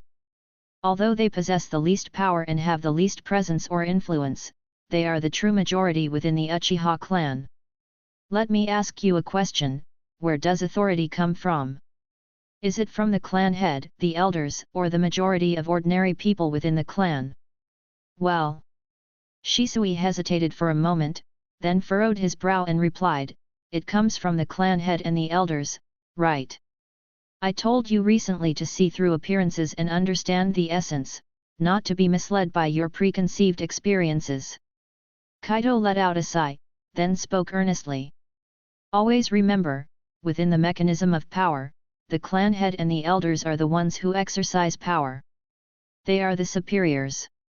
But it is the majority of the Uchiha clan that bestows power upon them. You can understand that the true source of power actually comes from the obedience of the subordinates. At this point, Kaido paused briefly, and Shisui was momentarily stunned. Then, as if a sudden realization dawned upon him, he exclaimed. So that's how it is. I understand now. If the subordinates choose not just to obey, but to listen to us, then they lose their power. And we gain the power of influence. Kaido, you're truly amazing. It's as if you know everything. Chapter 14, Chapter 14. The praise of being all-knowing was a bit exaggerated for Kaido. He was well aware of his own abilities and limitations. The reason he could display such overwhelming cognitive abilities in a broader perspective, as if not belonging to the same dimension, was simply because of the education he received in his previous life. In Kaido's view, the education level in this world couldn't even be described as subpar. After all, they graduated from elementary school after only 8 years. What more could he expect? For these ninja who graduated from elementary school, if they wanted to acquire more knowledge, they had to rely on their own understanding and insights gained through continuous practice. While there was nothing wrong with such an approach, the problem lay in the tool-oriented mindset of the ninja, which restricted their thinking. Moreover, their limited education prevented them from thinking too much, naturally trapping them in a fixed thinking pattern. That's why someone like Uchiha Kaito, whose perspective reached the ceiling of the ninja world, ended up doing things that were difficult to comprehend. Simply put, his level of understanding was just not enough. Of course, Kaido had nothing to be proud of either. Because any fellow transmigrator from his previous world, after receiving a certain education, could achieve the same. For transmigrators like them, they always maintained the mindset of as long as there are kings, nobles, and generals, why bother with anything else? In a world like this, they might choose to play it safe and stay out of trouble, but if pushed to the limit, they could say to hell with the Hokage and even do something as audacious as sweeping through the 6 realms to rectify the world. As for Kaido, he was just trying to survive. To be honest, if he hadn't been kidnapped by the system, he would have planned to run away. So, did I bring shame upon transmigrators before? Whether he brought shame or not, Kaido didn't know. But what he did know was that if things continued to develop like this, Shisui would truly become his little fanboy. Sometimes, Kaido wondered what impact it would have on Shisui if he organized and shared the knowledge he acquired from his previous life. However, after thinking it through, he decided against it. It would be incredibly draining to undertake such a task. Moreover, having Kaido systematically organize knowledge he hadn't touched in over 10 years, even though it felt as if that knowledge was engraved in his DNA, would be quite challenging. Many of the contents he had entrusted to his teachers, such as the mathematical knowledge he had once learned. Now, if you asked him to write a formula, he wouldn't be able to do it. After a good night's rest, Kaido and Shisui set off early the next morning. Dealing with a guy like Reiga would be relatively manageable if certain jutsu were excluded. However, the problem was that he was a mist village shinobi who possessed a jutsu that countered the Uchiha clan, the hidden mist technique. The hidden mist technique had a certain degree of blocking ability against the Sharingan, which made both Kaido and Shisui somewhat wary. But it was only a sense of wariness. Kaido alone could teach this guy a lesson with his dancing sky technique. If necessary, he could simply take to the air and rain down fire release from above. As for Shisui, he most likely already had the Mangekyo Sharingan. In addition, this kid's speed is frighteningly fast. It's likely that Reiga could evade his attacks if he sensed them beforehand, or even counterattack. Moreover, now they were 2 Uchiha working together. If they couldn't handle this guy, then they might as well give up. Soon, the 2 of them had entered the small village. The village appeared desolate and sparsely populated, seemingly filled with fishermen as far as the eye could see. After exploring the village, they seemed to have not found their target, which made Kaido and Shisui somewhat doubtful. Could he have already left? Kaido asked curiously, standing on a small hill outside the village. I'm not sure. We asked the residents earlier, and they confirmed that Reiga was here. Shisui shook his head. But as for where he is now, I don't have much information either. Upon hearing Shisui's words, Kaido could only nod helplessly. Indeed, intelligence was just intelligence, especially the intelligence they possessed was not real-time information. This meant that their intelligence could deviate due to changes in the actual situation, which was common in the ninja world. Therefore, for ninjas, they also needed to have strong adaptability and flexibility in order to ensure the successful completion of their missions. Then let's wait and see. Kaido thought for a moment before speaking directly, but let's be prepared. Track his location, roughly determine the direction he's heading, and wait here at the same time. Yes, leave the tracking to me. Shisui immediately nodded and then turned away without further ado. Shisui's tone and actions made Kaido both cry and laugh. Did this guy really see himself as a subordinate? But it wasn't a bad thing. After all, it saved him a lot of trouble. Besides, Shisui was born in the ANBU, and he was definitely an expert when it came to tracking. Once we deal with Rega, this mission will be successfully completed. After returning, I can proceed with the next step of my plan. The next step of the plan is to rapidly accumulate and win over the lower level power of the clan. If possible, Kaido wants to gather capable ninjas and even elders to his side. The Mangekyo Sharingan is no joke. With 2 pairs of Mangekyo Sharingan on his side and a large number of supporters, Kaido believes that anyone would hesitate to oppose them. At that moment, Kaido furrowed his brow and quickly turned around to look behind him. He saw someone slowly walking in his direction, but it seemed like their destination was the village ahead. This person had green hair and was carrying 2 peculiar-looking ninja swords on his back. It appeared that this person also noticed the direction where Kaido was, especially when he saw the clan emblem on the back of Kaido's clothes. He couldn't help but furrow his brow. Uchiha Kurosuke Rega. When they were less than 10 meters apart, Kaido and the other person almost simultaneously spoke, confirming each other's identities. Kaido never expected that Rega would return so soon after stopping water. He had been contemplating teaming up with water to surround this guy, but now it seemed like a one-on-one fight was inevitable. Ninjas were never samurais, they didn't need to adhere to any samurai code. When it came to eliminating their mission targets, ninjas would resort to any means necessary. That was the true essence of a ninja. Rega's brow furrowed even tighter, sensing the hostility in the newcomer. What is the purpose of an Uchiha brat coming here? Of course, I've come to find you, Kaido chuckled lightly, then spoke in a seemingly friendly tone. Actually, I've come here to borrow something from you, sir. Before Rega could respond or even prepare himself, Kaido activated his Sharingan and appeared before him in an instant. That something is, your life. Chapter 15, Chapter 15. Although Kaido was truly amazed at the whimsical nature of fate, encountering Rega in such a situation, he never forgot what was most important to him. He also never forgot how a ninja should act. Ambushing was the most fundamental skill of a ninja. Kaido had no interest in engaging in lengthy conversations or posturing with his enemies.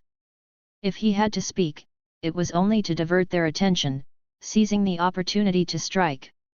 He was highly skilled in this line of work. However, Kaido's approach didn't guarantee success every time, especially against an experienced and battle-hardened ninja like Rega. Clang! The crisp sound of metal collision resonated in an instant. Rega's reaction was extremely swift. In the blink of an eye, he drew the ninja swords from behind him and swiftly blocked Kaido's kunao. Immediately, Rega launched a counterattack. The twin swords in his hands moved with extraordinary agility, emitting a whistling sound as they swung in a peculiar pattern. In his relentless onslaught, Kaido found himself momentarily on the defensive. He realized that Rega was more intriguing than he had imagined. Rega's swordsmanship was formidable, and his speed was remarkable. Most importantly, he consistently avoided direct eye contact with Kaido's Sharingan. Just imagine, maintaining such formidable attack intensity while avoiding eye contact to evade genjutsu. This clearly demonstrated Rega's prowess. However, he is still affected. He's thinking about creating distance, Kaido observed. Although Kaido was suppressed, he could still relatively easily evade the series of attacks with his Sharingan. Moreover, Kaido could clearly sense that Rega's rhythm in his attacks had some issues. These issues made Rega appear fierce, but the actual effectiveness was quite ordinary.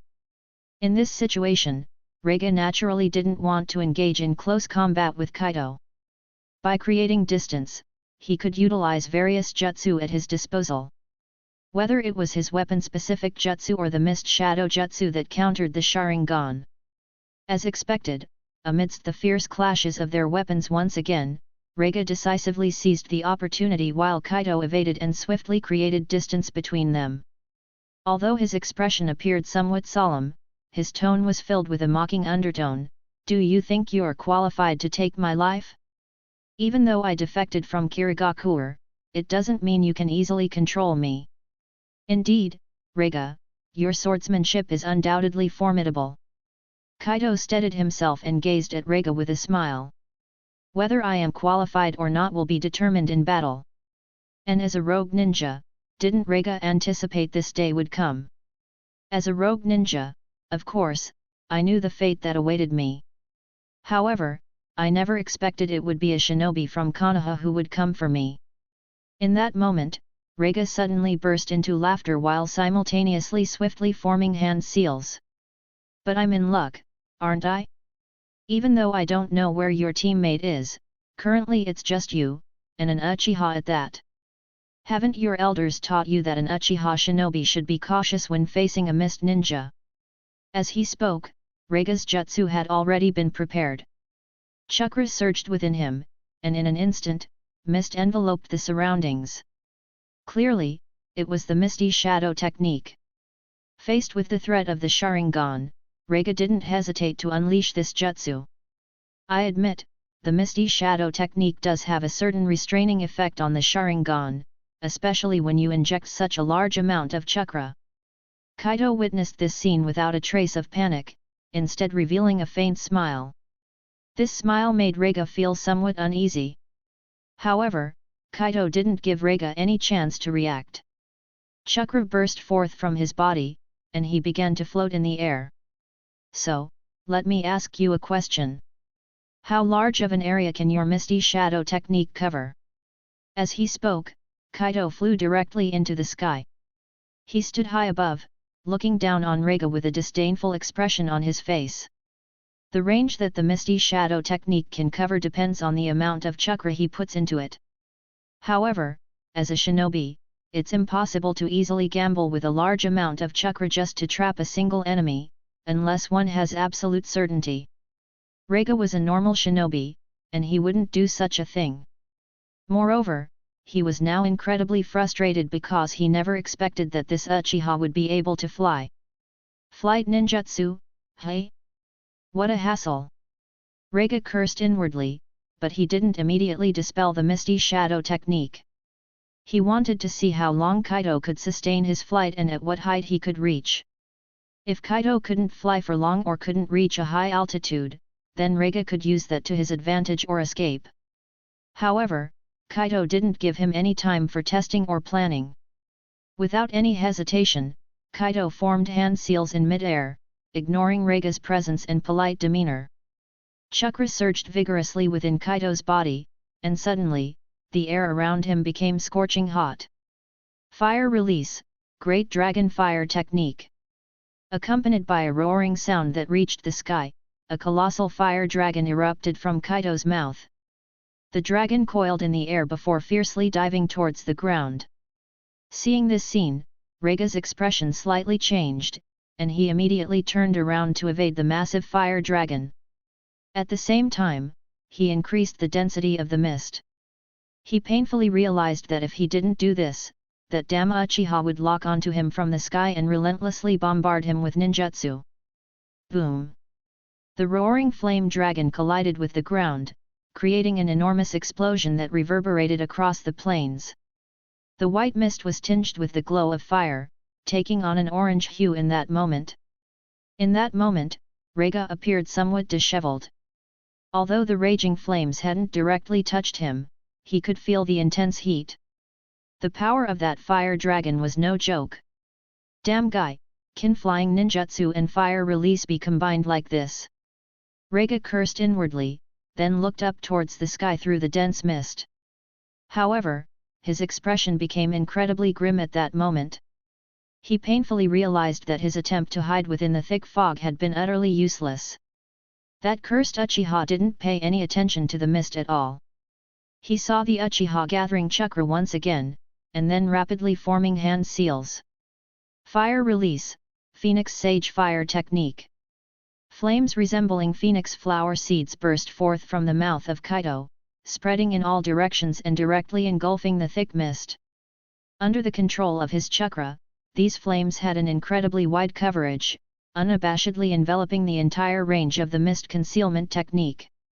Before mastering the dance of the sky, Kaido primarily understood the value and purpose of fire release as a tactical support. However, with the dance of the sky at his disposal, Kaido expanded the potential of fire release even further. He could now execute carpet bombing attacks without restraint. As a time traveler, Kaido was well aware of the significance of air superiority. Chapter 16, Chapter 16. Boom, boom, boom. The sounds of incessant explosions echoed across the plains. The mist shadow technique employed by Rega now illuminated into a bright orange by the intense flames.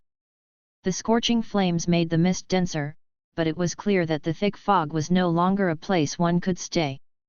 With the continuous bombardment by Kaido, Rega could no longer bear it, and he burst out of the dense fog that had completely changed color, looking somewhat disheveled. At that moment, he combined his twin blades and wrapped his body in the protective lightning release chakra, which prevented him from being burnt by the flames. However, he was well aware that if he continued to stay in the thick fog, his situation would not improve. In such an environment, he simply had no way to fight back. That damn guy! Rega silently cursed in his mind, his thoughts drifting back to the sky ninja who had been wiped out by Konoha during the Second Shinobi World War. Those guys who flew in the sky, dropping exploding tags onto the ground. However, Konoha did have commendable air defense capabilities, relying on the Aberame clan's insects to literally destroy the flying devices of those sky ninja, leading to their decline. He himself was not without air defense abilities, but he was suppressed by Kaido's fire release before he could even use them, even transforming his mist shadow technique into a fiery haze.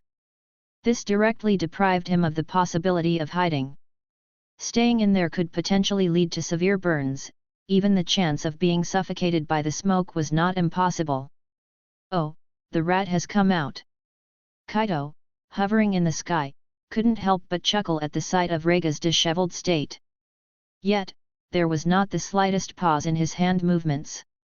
Given his temporary air superiority and the opponent's lack of significant air defense capabilities, how could Kaido possibly stop there? Fire release, great fireball technique. With his hand seals formed, a gigantic fireball was conjured within seconds, roaring directly towards Rega. Humph! Rega gave a cold huff, his body making a slight movement as he swiftly leaped backward. This fireball stood no chance of hitting him. Though he had lost the cover of the thick fog and could not stop Kaido's Sharingan. Without the restriction of the fog in a more open terrain, he seemed much more agile. After evading Kaido's fireball, he took advantage of the pause before Kaido launched the next attack to quickly counter. Lightning release, Lightning Fang. His twin blades crossed, covered with powerful lightning release chakra. And when he unfolded the blades again, the ferocious lightning release chakra shot directly towards Kaido in the sky. Seeing the ferocious lightning release chakra attacking him, Kaido lightly controlled his own body and chakra, forming seals while simultaneously dodging the strike. The flexibility of the flight technique was beyond doubt, and even in the air, Kaido could easily control his own body. Fire release, Great Dragon Fire technique. Once again, Kaido used the Great Dragon Fire technique, but this time he summoned 3 fire dragons all at once. The 3 fire dragons came from 3 different angles, roaring as they quickly moved towards Rega's position. Boom, boom, boom. Accompanied by 3 intense sounds, along with the rapid spread of flames and thick smoke, Kaido found that Rega had once again easily evaded his attack. This made him shake his head slightly, clearly somewhat dissatisfied with the result. He did indeed have air superiority, and even forced Rega to continually evade through his carpet bombing strategy. However, the issue was that his current approach was akin to using a cannon to kill a fly. His target was too small, and the opponent was too agile. If Kaido had employed this strategy on the battlefield, the effect might have been excellent. However, in a one-on-one situation, his approach seemed somewhat wasteful. But I've achieved my goal, at least this guy dares not use the mist shadow technique anymore, though I should replenish my fire release after going back. Kaido thought to himself, swiftly landing on the ground. If he continued to fly and unleash ninjutsu bombardments, his chakra might not withstand the strain. Moreover, the purpose of using the flight technique was to evade the mist shadow technique. Having achieved that, there was no need to continue. As for replenishing fire release, that was inevitable. If he held air superiority, he needed to utilize it fully. For example, techniques like the Grand Fire Annihilation and Grand Fire Destruction, even the Dragon Flame Singing Song technique must be mastered. These techniques were indeed the best weapons to pair with the flight technique. Upon landing, Kaido quickly drew several kunai.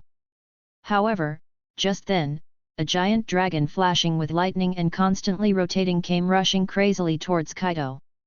Lightning Release, Dragon Twister. Kaido recognized the technique with a glance. He quickly threw the kunai in his hand, then dodged the lightning dragon with a body flicker technique. However, Reiga clearly wasn't going to miss this opportunity. Although the lightning dragon didn't hit Kaido, it certainly plowed the ground.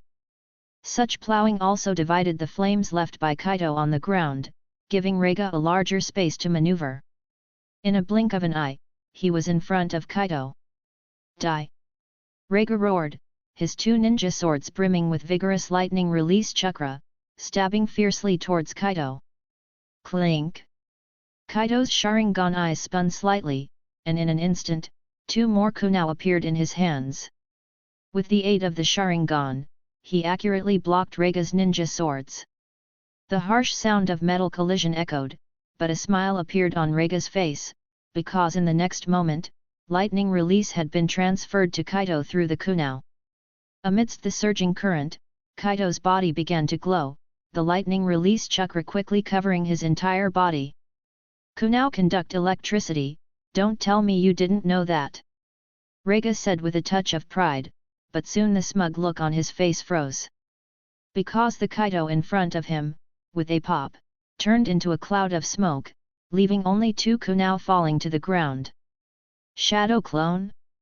When did he? Do you really think I wouldn't know?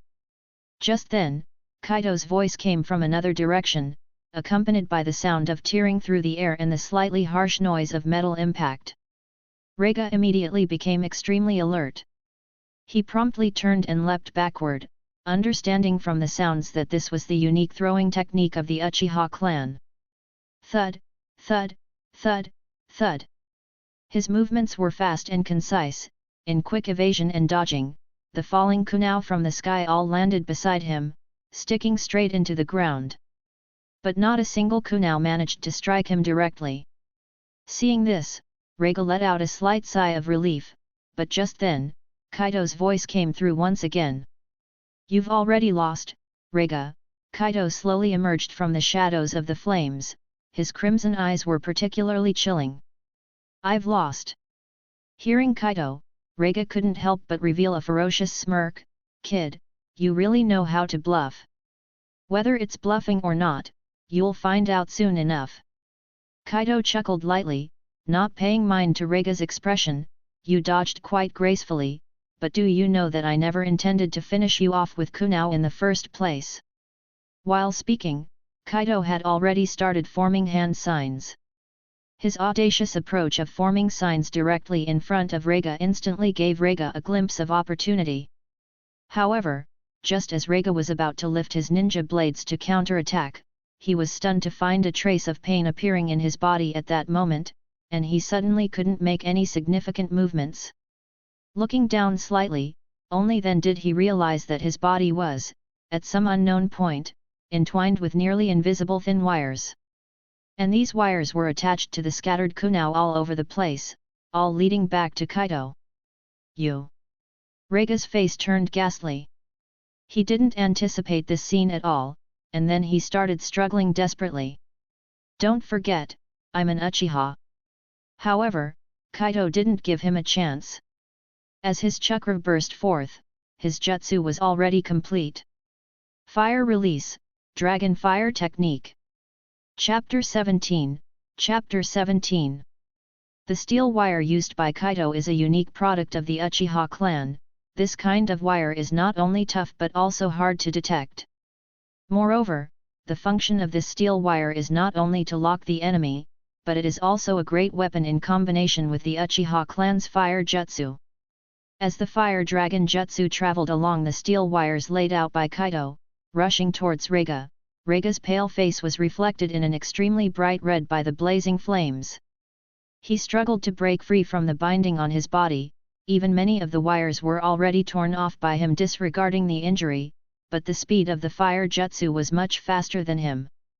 Especially when Kaido calculated the landing point of the kunao, he specifically targeted Rega's hands, not giving him any chance to form hand seals. This guy couldn't even perform the most basic substitution jutsu at this moment. All he could do was watch the scorching flames engulf him in an instant amidst despair and his body's ceaseless struggle. Ah! A scream echoed across the plains in an instant, the smell of burning flesh spread rapidly around, the shrill sound was as if it came from hell. Seeing this scene, Kaido also felt a bit nauseous, especially when he saw the flesh on this guy being melted away, he couldn't help but frown. Even as a ninja who has experienced many killings, Kaido still has his own bottom line, just as he would feel angry when he sees innocent people being slaughtered. I told you that you lost, now rest in peace. Kaido murmured softly at the corner of his mouth, then once again drew out a kunao. With a light lift of his hand, the kunao shot quickly towards Rega. With the sound of metal piercing flesh, Rega's scream came to a sudden stop. The kunao had pierced his heart, and in that moment, he had completely lost his life. But due to the wire binding, his body was standing there, continually burning. This sight was very eerie and terrifying. However, Kaido didn't pay attention to these details, and he quickly adjusted his state. After all, he had burned many people to death with his fire jutsu. As an Uchiha who doesn't have lightning jutsu, Kaido is most proficient in fire jutsu. He has learned earth jutsu, but his usage of it is quite ordinary. Therefore, the tactics he considers in battle are biased towards fire jutsu. At least the fire jutsu in his hands is not a merciful flame. Even though he also uses fire jutsu as a cover and to coordinate attacks, when it comes to finishing off enemies and not considering close combat, fire jutsu is still his best choice. Moreover, now that he possessed the art of flying, the value of fire jutsu had increased even more for him. But now is not the time to ponder over this, I have more important things to do. Kaido murmured to himself, then quickly increased the output of his chakra. In an instant, the flames became even more intense. Amid these wild and hot flames, Rega's body melted away even more rapidly, with black smoke billowing towards the sky. He didn't intend to leave any trace of this man, nor did he plan to give him a chance for resurrection. After doing all of this, he started to open his system panel. In fact, the moment he finished off Rega not long ago, he had sensed a prompt from the system. This confirmed that he had indeed finished off Rega completely, otherwise his system would not give any hint. And when the system panel appeared in Kaido's retina, he couldn't help but laugh. Skill, True Evolution, 0/1. Activation Condition, requires 100 power fragments for activation. Power fragments, Jounin can obtain 25, Chunin can obtain 20, Genin can obtain 10, regular enemies vary from 1 to 5. Current power fragments obtained, 110. Congratulations, host has completed the prerequisite conditions for true evolution, would you like to proceed with evolution? Facing such a question, Kaido didn't need to make a choice at all, and his current mood was extremely excited.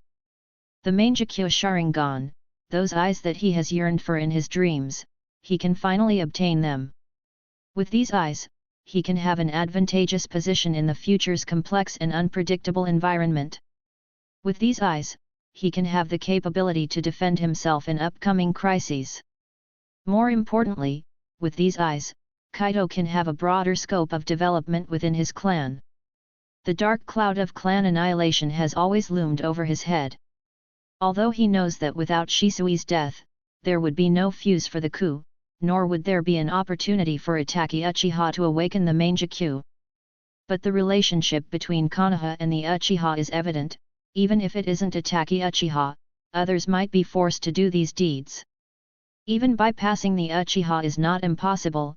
After all, in the original, the Night of Clan Annihilation was a joint act by Danzo Shimura, Itaki Uchiha, and Tobi Uchiha. If Danzo Shimura truly had no connections with the Akatsuki organization, Kaido would never believe it. After all, he has cooperated with Orochimaru for so long, it's not to say that there's no contact at all just because Orochimaru defected. How could he have achieved such a level without Orochimaru's help? Therefore, I truly can't let my guard down for even a moment. Only by possessing enough power can I do everything I wish to do. The yearning for power has been Kaido's mindset since he came to this world, but it has become even more apparent after being held hostage by his clan. Without sufficient power, what good would a quick mind be? Whether it be scheming openly or in the shadows, or various methods, they are all but aids. Only by mastering true power can one truly stand firm in this world. True evolution has been activated. Skill, True Evolution, 1/1, will disappear automatically after use by the host. Evolution target selected, Sharingan. Evolution in progress. In an instant, Kaido felt the mental power within his brain being crazily mobilized, and not only that, it began to rotate frenziedly. In this rotation, Kaido felt an unbearable pain in his brain at this moment, and his eyes seemed to be unable to open. Ah! Under the intense pain, even the highly resilient Kaido couldn't help but let out a scream. He fell to his knees, his eyes tightly closed, and his hands clutching his head. He could feel something trickling down from his eyes, likely his own blood if nothing unexpected had happened. In such agony, he felt every second was torture, but for the sake of the Mangekyo, he had to endure. He knew the activation of the Mangekyo was a stimulus to the mind, but he had not found such a potent method of stimulation. Therefore, the system forcibly mobilizing his mental energy, making his mental power crazily expand and grow could be considered the only method available. Thankfully, such pain didn't last too long. Kaido already felt the mental energy within his brain starting to calm down. Accompanied by the subsiding pain in his eyes, an unusual power began to spread from his eyes. He knew everything was over. So this is the true evolution. Kaido, a bit wobbly, stood up. He gently wiped off the blood from the corner of his eyes, then slowly opened them. In an instant, a formidable and fear-inducing power began to radiate all around him. Chapter 18, Chapter 18. The moment Kaido opened his eyes, he could distinctly feel just how terrifying the surging power in his eyes truly was. That cold, oppressive, and destructive power burst forth, making even him feel apprehensive. However, the emanating aura of these powers was quickly brought under control by Kaido and rapidly converged. Yet Kaido could tell that his control over these powers was still quite unpracticed. But he wasn't overly concerned. After all, he had just activated the Mangekyo Sharingan. The Mangekyo Sharingan was not something you could master as soon as you activated it. Like other levels of the Sharingan, it also required continuous practice and exploration. The fastest way to become proficient in controlling one's own Mangekyo Sharingan is through battle, as was perfectly demonstrated by Sasuke in the original work. But Kaido didn't dare to emulate Sasuke's approach. That kid managed to blind himself in less than a month after obtaining the Mangekyo. Kaido could never accept such a method. Sasuke was fearless because he had Itaki Uchiha's eyes as a backup. He wouldn't care about how recklessly he used his powers. Kaido is all alone at this point. His parents have already fallen in the war, making it impossible for them to give him a sibling. Of course, even if he had siblings, he wouldn't be capable of doing anything drastic. In other words, Kaido simply doesn't have the resources to take risks like Sasuke. But maybe that's not entirely true.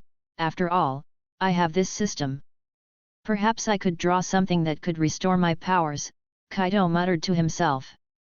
He stood still, not moving from the spot, the memory of the pain still fresh in his mind. He needed some time to recover. Moreover, some interesting information had surfaced in his mind, which he needed to carefully examine. The first piece of information was about his Mangekyo Sharingan. These bits of knowledge had suddenly appeared in Kaido's mind the moment these eyes were unveiled. And this information pertained to the powers of Kaido's Mangekyo Sharingan. The abilities of the Mangekyo are shaped by the greatest obsessions in one's heart before unlocking these eyes. Before unlocking these eyes, Kaido had been incessantly desiring to attain greater power, to amass more strength. This was to ensure that his future would be secure. And his deepest desires had indeed bestowed his eyes with corresponding powers. The power of his left eye was called Reverse Path. This ability could ease the difficulty of using Susanoo. Susanoo, being the most potent and perilous ability of the Mangekyo Sharingan, is extremely challenging to unlock and tremendously draining to the user. Under normal circumstances, someone who has just unlocked the Mangekyo Sharingan wouldn't be able to use Susanoo. Only after a period of acclimation would it be feasible to use. However, with the assistance of Reverse Path, Kaido could sense that even now, he might be capable of activating Susanoo. However, this would likely only be the most basic stage of Susanoo, the one without a humanoid form, merely the ribcage for self-protection. But even at this initial stage, its defensive capabilities are undeniably impressive. The power of his right eye was called Reverse Path. This ability could enhance the potency of all his techniques. Yes, the power of all techniques. Whether it's genjutsu, ninjutsu, or even taijutsu, as long as they're under the augmentation of this ability, their potency would be significantly amplified. In other words, this technique is somewhat similar to Sage Mode, though he wasn't entirely sure how much the specifics differed. After all, he didn't possess the Sage Mode.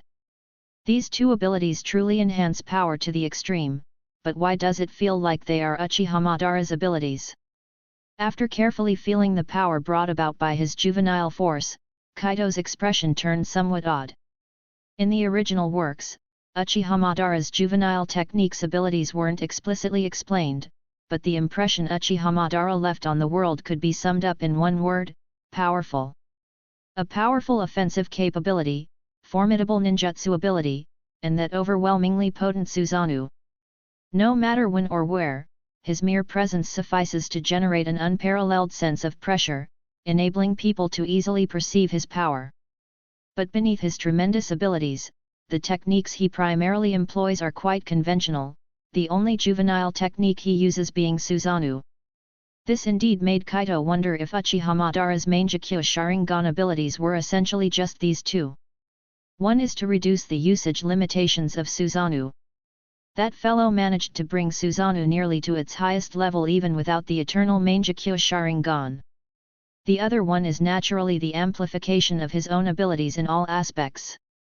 Some ninjutsu, relying on the accumulation of chakra, can still reach a frighteningly powerful level. But the quality of a ninjutsu will not be changed unless there's a specific technique that can enhance the quality of ninjutsu. Never mind whether or not these techniques overlap with Uchiha Madara's juvenile ones, at least now I have techniques that belong to me.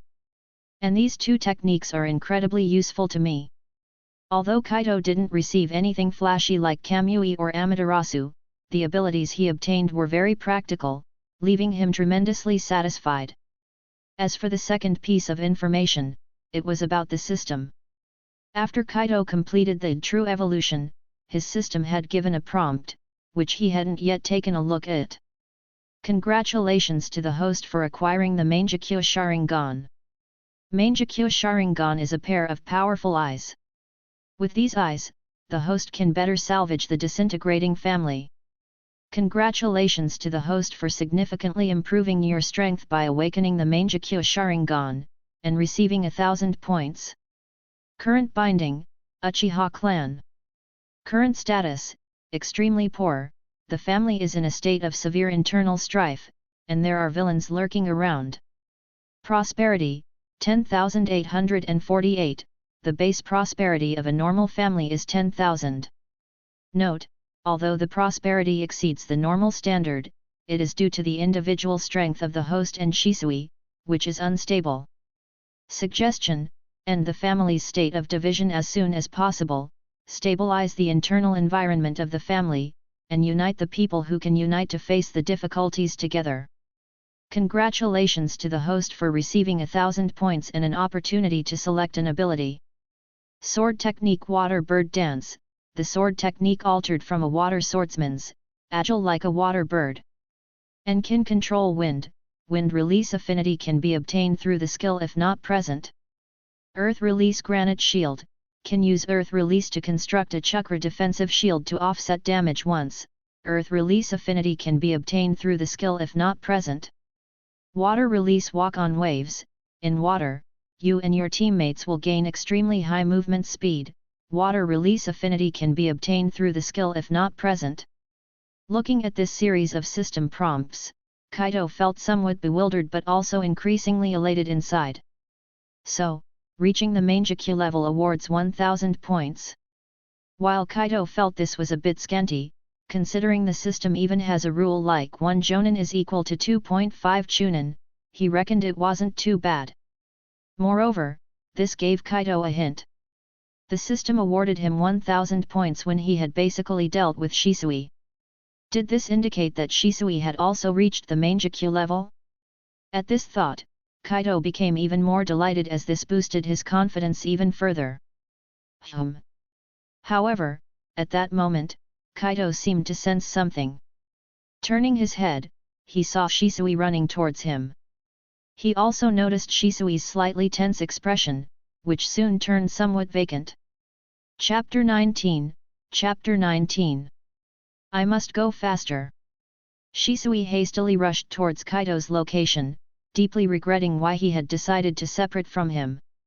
Although Kaido's strength was undeniably immense, the enemy he was currently facing was adept at the hidden mist technique. Shisui was acutely aware of how the hidden mist technique could counteract the Sharingan.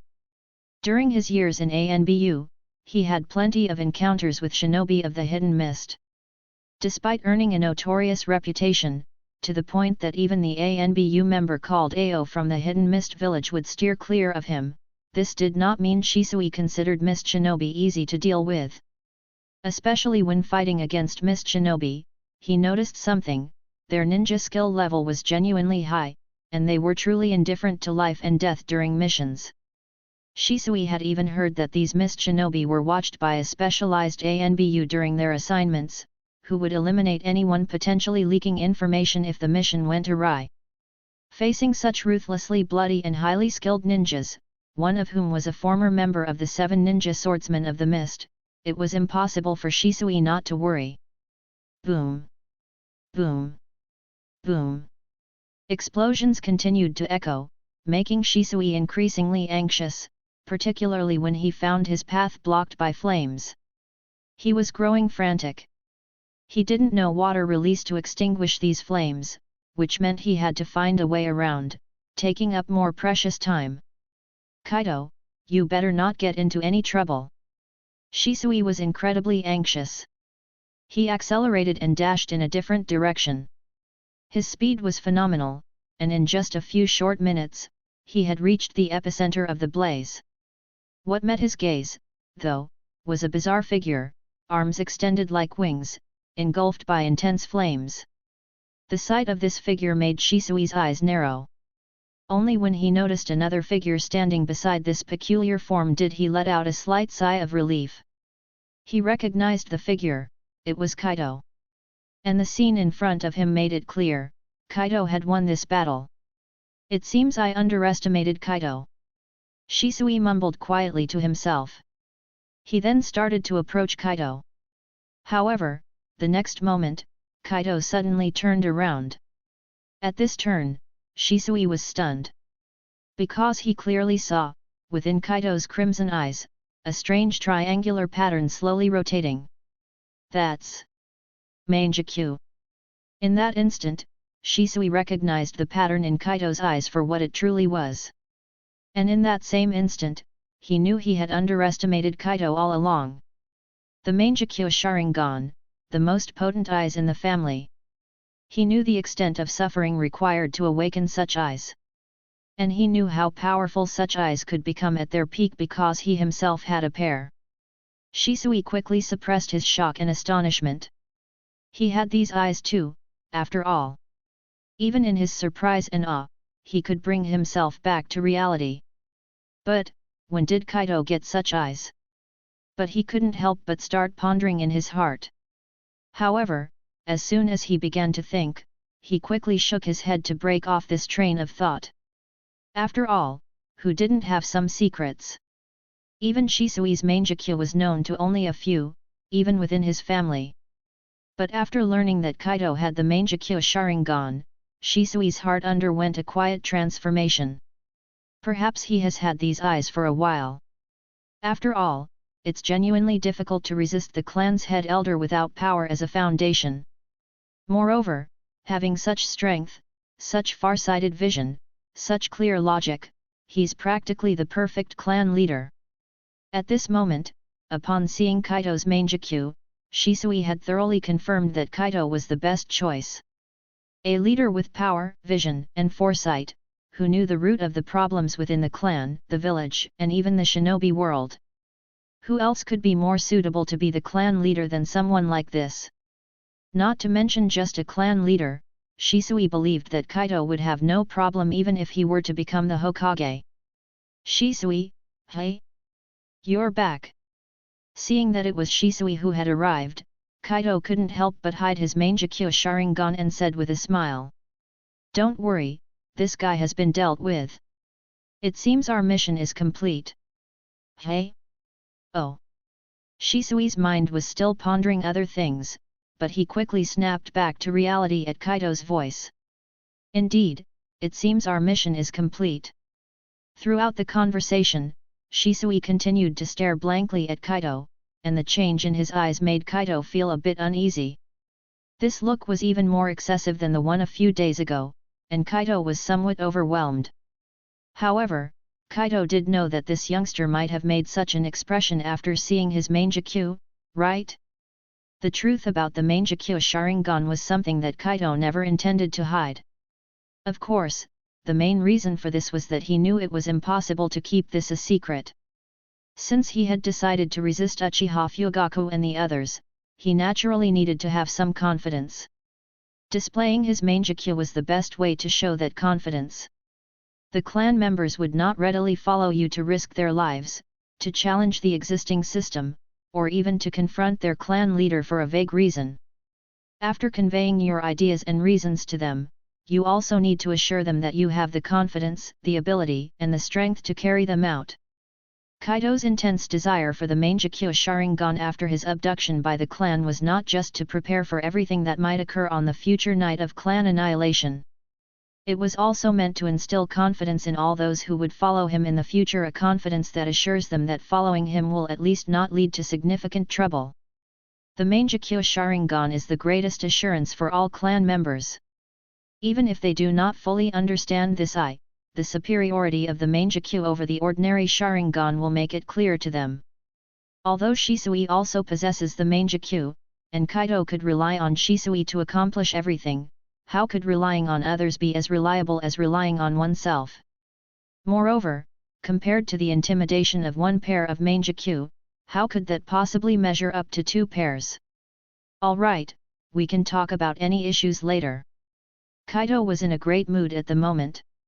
He still had a bit of a headache as an after effect, but it was hard for him not to be joyful after obtaining such precious eyes. This place is already in such a state, it's not worth staying here. Yes. Shisui nodded seriously, and upon hearing Kaido's words, he quickly suppressed all the doubts in his heart. It's not good for you to talk to me like this, you're my friend, not my subordinate. Kaido teased Shisui a bit, then turned his gaze to the Rega, still being consumed by the blazing flames, particularly the shinobi sword that had fallen to the ground after its handles were burned off. When the flames died down, we'll come back to get the sword and then we can return. The Rega's shinobi sword.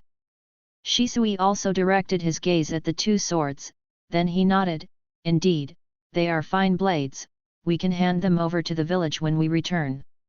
I don't intend to hand them over to the village. Kaido interrupted as soon as he heard Shisui's words. I plan to melt these two swords down and recast them into one for my personal use. Recast it for his own use? Shisui opened his mouth slightly in surprise at Kaido's words, but in the end, he said nothing. Meanwhile, Kaido had already started to imagine himself wielding the shinobi sword, for the reward he had ultimately chosen was the sword technique water bird dance. Chapter 20. Chapter 20. The waterfowl dance appeared on Kaido's selectable skill panel, which was truly unexpected. The moment he saw this skill, it was as if Kaido was transported back to the days of clutching the game controller, staring at the screen at a woman with a golden helmet, long red hair, and a red cloak. She wielded a sword with an elegant stance in mid-air, then in an instant, he was bloodied and lost a large amount of runes. That woman was his nightmare for a long time, and her graceful demeanor was deeply imprinted in Kaido's mind, making him want to smash his controller in frustration. Eventually, in order to take down this woman, Kaido chose a cheat code, only to find that it seemed useless, as the woman could actually drain life. From then on, this woman became a Valkyrie in Kaido's mind, a unique kind of Valkyrie. Although this Valkyrie was eventually taken down by Kaido of Wind Shadow Moon Sect with a one-hit kill, Kaido felt that he probably could never forget this woman. Now, Kaido was surprised to find the swordsmanship of this woman right in front of him, and this swordsmanship even came with Wind Attribute Chakra, he naturally could not miss it. In the future, I will let the shinobi world feel the malice of attack its balls. Having a sword technique naturally required a sword, which made Kaido set his eyes on Rega, whom he had already taken down. The man was dead, leaving behind two ninja swords without an owner. Kaido knew that these two swords had a special granting enhanced cutting power in a manner similar to the high-frequency vibrations of lightning-based chakra flow, greatly increasing its penetrating power. They could even be used to perform some ninjutsu. If he let these two swords slip away, Kaido himself would never forgive himself. The next morning, Kaido and Shisui took away the two swords and, once again, confirmed that Rega had completely turned into ashes before they started their journey back to Konoha. Although Shisui was unsure why Kaido wanted to use a sword, could it be because this guy had some ideas about the special ninja swords of the Hidden Mist? However, Shisui couldn't be bothered to say anything about it. Even though it seemed better to hand Rega's ninja swords over to the village, these two swords were ultimately Kaido's spoils of war. Kaido had every right to decide what to do with his possessions. All in all, it was not a big deal. Furthermore, Shisui's mood wasn't great at the moment, and he wouldn't bother with such minor matters or tell the village. Right now, he was pondering over what Kaido had said the previous night. Last night, when they had found a quiet and peaceful place to rest, Shisui took the initiative to tell Kaido that he now possessed the Mangekyo Sharingan. His action brought great joy to Kaido, especially when he voluntarily disclosed the abilities of his Mangekyo Sharingan. Kaido knew that Shisui had fully aligned himself with him. However, Kaido still needed to clarify a few things, exactly how many people knew about Shisui's Mangekyo and how many were aware of his abilities. After all, Shisui's Mangekyo was far too dangerous, his abilities remained the same as in the original story, specifically that dreadful Kota Amatsukami. The only ones who know about my Mangekyo are the clan head, a few elders, and Lord Third Hokage. Shisui didn't hide anything about this matter, promptly sharing his relevant information. However, they still don't know about my abilities, because I haven't revealed them.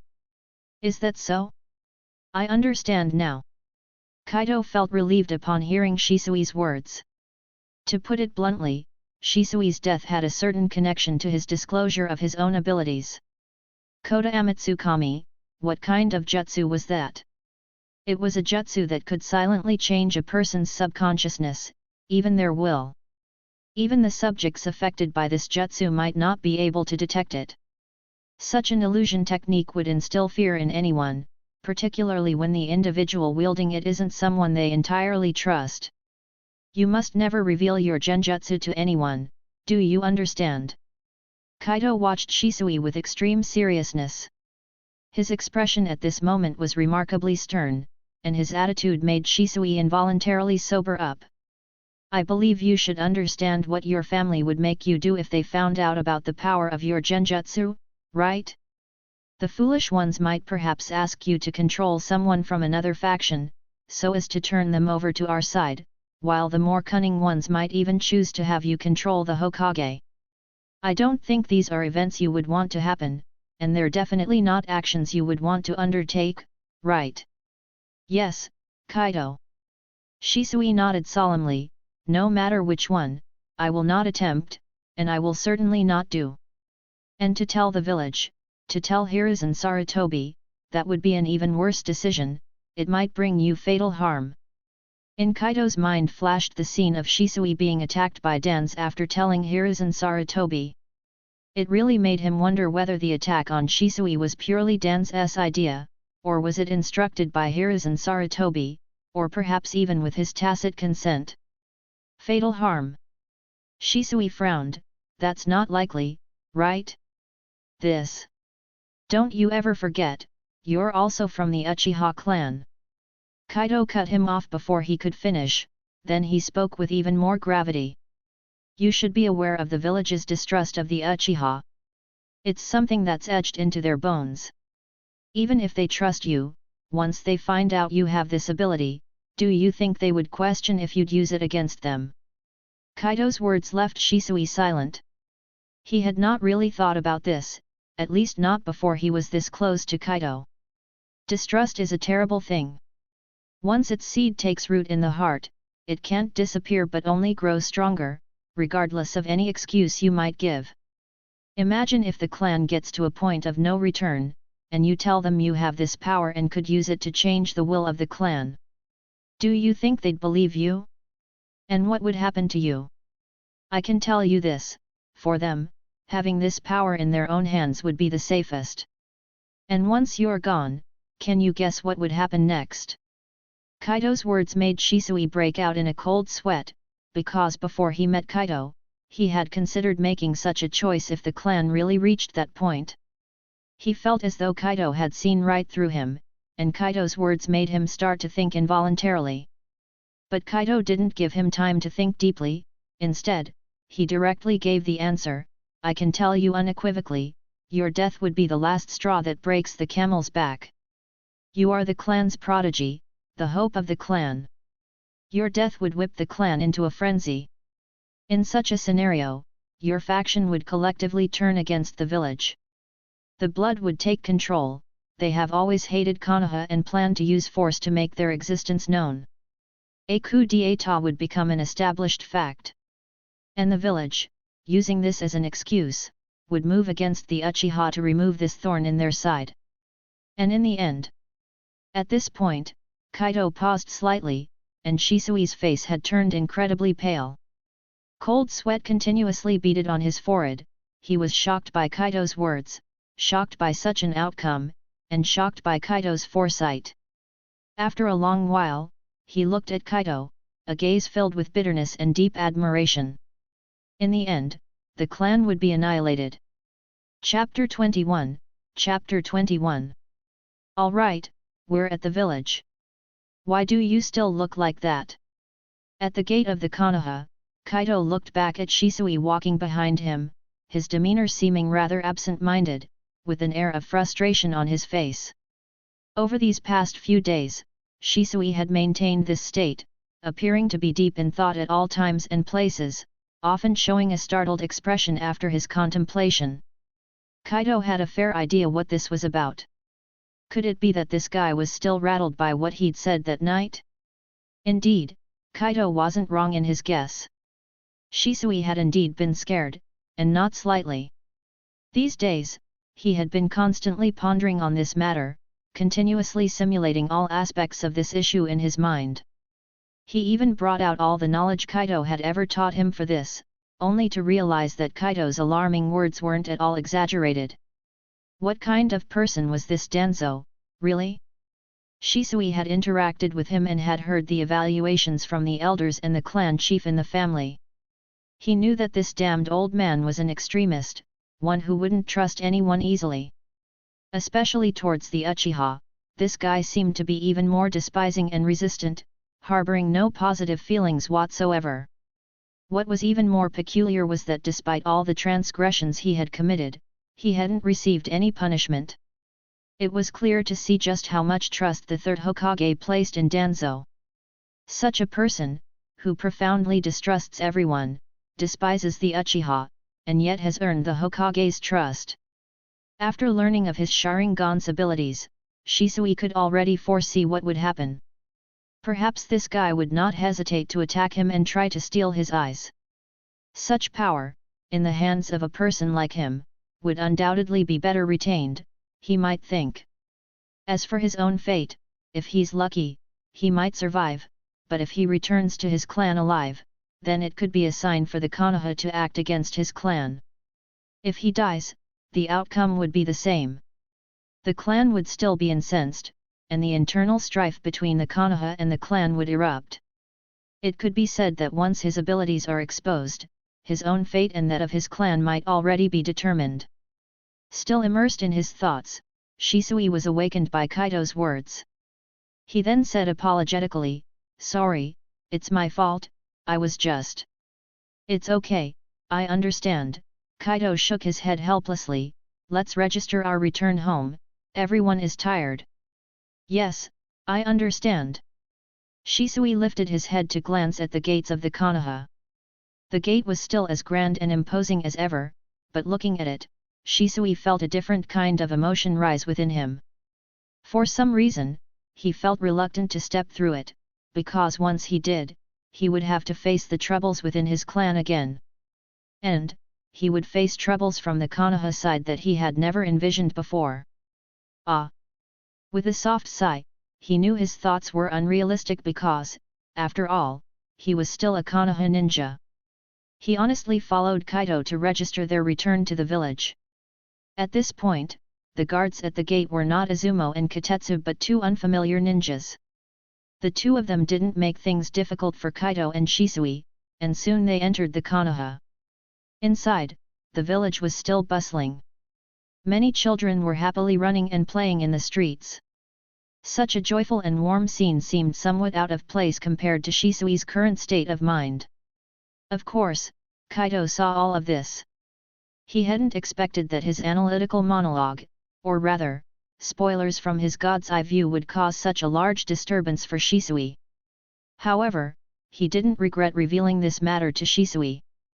After all, it was the truth, and making him realize the harshness of reality was a good thing. But Shisui's persistent attitude left Kaido somewhat helpless. After some thought, he simply walked over to a bookstore. Without much thought, he randomly bought 2 books and came back. Although he found the bookstore owner's expression a bit peculiar, he couldn't be bothered with such details. "Here." Without any further ado, Kaido shoved a book into Shisui's arms. "All you know now is to think wild thoughts, and that's not right." "Hey!" Shisui was taken aback, but he instinctively caught the book Kaido handed him. Before he had time to lower his head and see what the book was about, he heard Kaido start speaking again. "I told you all this, not to make you overthink, but to make you aware of a fact, to make you understand your value and importance. You trust me and told me about your ability, and I also trust you. Therefore, I must think carefully about your situation." As he said this, Kaido paused briefly, then put his hand on Shisui's shoulder and continued speaking with a smile. "You are a friend I've known since childhood, a classmate I've grown up with, and a competitor I've had to face from a young age. And now, we both have those eyes within our respective families. Perhaps it's fate's arrangement, but now we are comrades who have to work together towards an even greater goal. But in your current state, it would be hard for us to do what we should be doing." Kaido's words deeply moved Shisui. Indeed, their relationship from childhood had been very close and unique, both friends and rivals. And now they've both activated the Mangekyo, which intensified Shisui's fondness for Kaido even more under these circumstances. Especially Kaido's words deeply resonated with Shisui. Perhaps this was divine intervention, meant for them to save their clan together. Upon this realization, Shisui felt a bit ashamed. Kaido had helped him analyze and understand all this for his own good, but his actions seemed to have let Kaido down somewhat. "I'm sorry, I won't behave like this again." Shisui took a deep breath, then sincerely promised Kaido, "I will adjust my state immediately and face the future with my best condition. This is the Shisui I remember, and the Shisui I need." Seeing Shisui's attitude, Kaido was naturally very pleased. To help Shisui maintain his state, Kaido decided to paint him a picture of the future. "The tasks we have to undertake in the future are dangerous, and once we succeed, we will need to keep each other in check. The stories of dragon slayers turning into evil dragons are numerous. We cannot allow ourselves to become those evil dragons. So, regardless of who becomes the clan head, the other person will be the vice clan head. His duty will be to supervise the clan head and assist in his functions. We must always maintain our best state. Only then can we keep moving forward and eventually achieve our goals. Yes, I absolutely won't let you down." As expected, Shisui was greatly inspired by Kaido's words. When someone is lost in confusion, or even when their faith collapses, giving them a new path or even a ray of sunlight can bring hope. Kaido had seen the zealotry of converts. Although Shisui was not in such a state, this did not prevent Kaido from using a similar approach. When you're feeling upset, read more books. Books can help you get rid of troubles, bring you joy, and also teach you knowledge. Looking at Shisui now, Kaido smiled and withdrew his hand. Keeping his hand on another man's shoulder for so long felt a bit odd. Shisui nodded earnestly. However, when he lowered his head to look at the book in his hand, his face became slightly strange. "Kaido, are you sure you want me to read more of this book?" "Absolutely, what's wrong?" "But this book is called Intimate Paradise."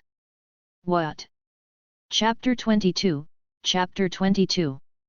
Kaido himself hadn't expected that the two books he'd casually picked up would be Intimate Paradise. Now it all made sense. He finally understood why the bookstore owner had given him such a strange look.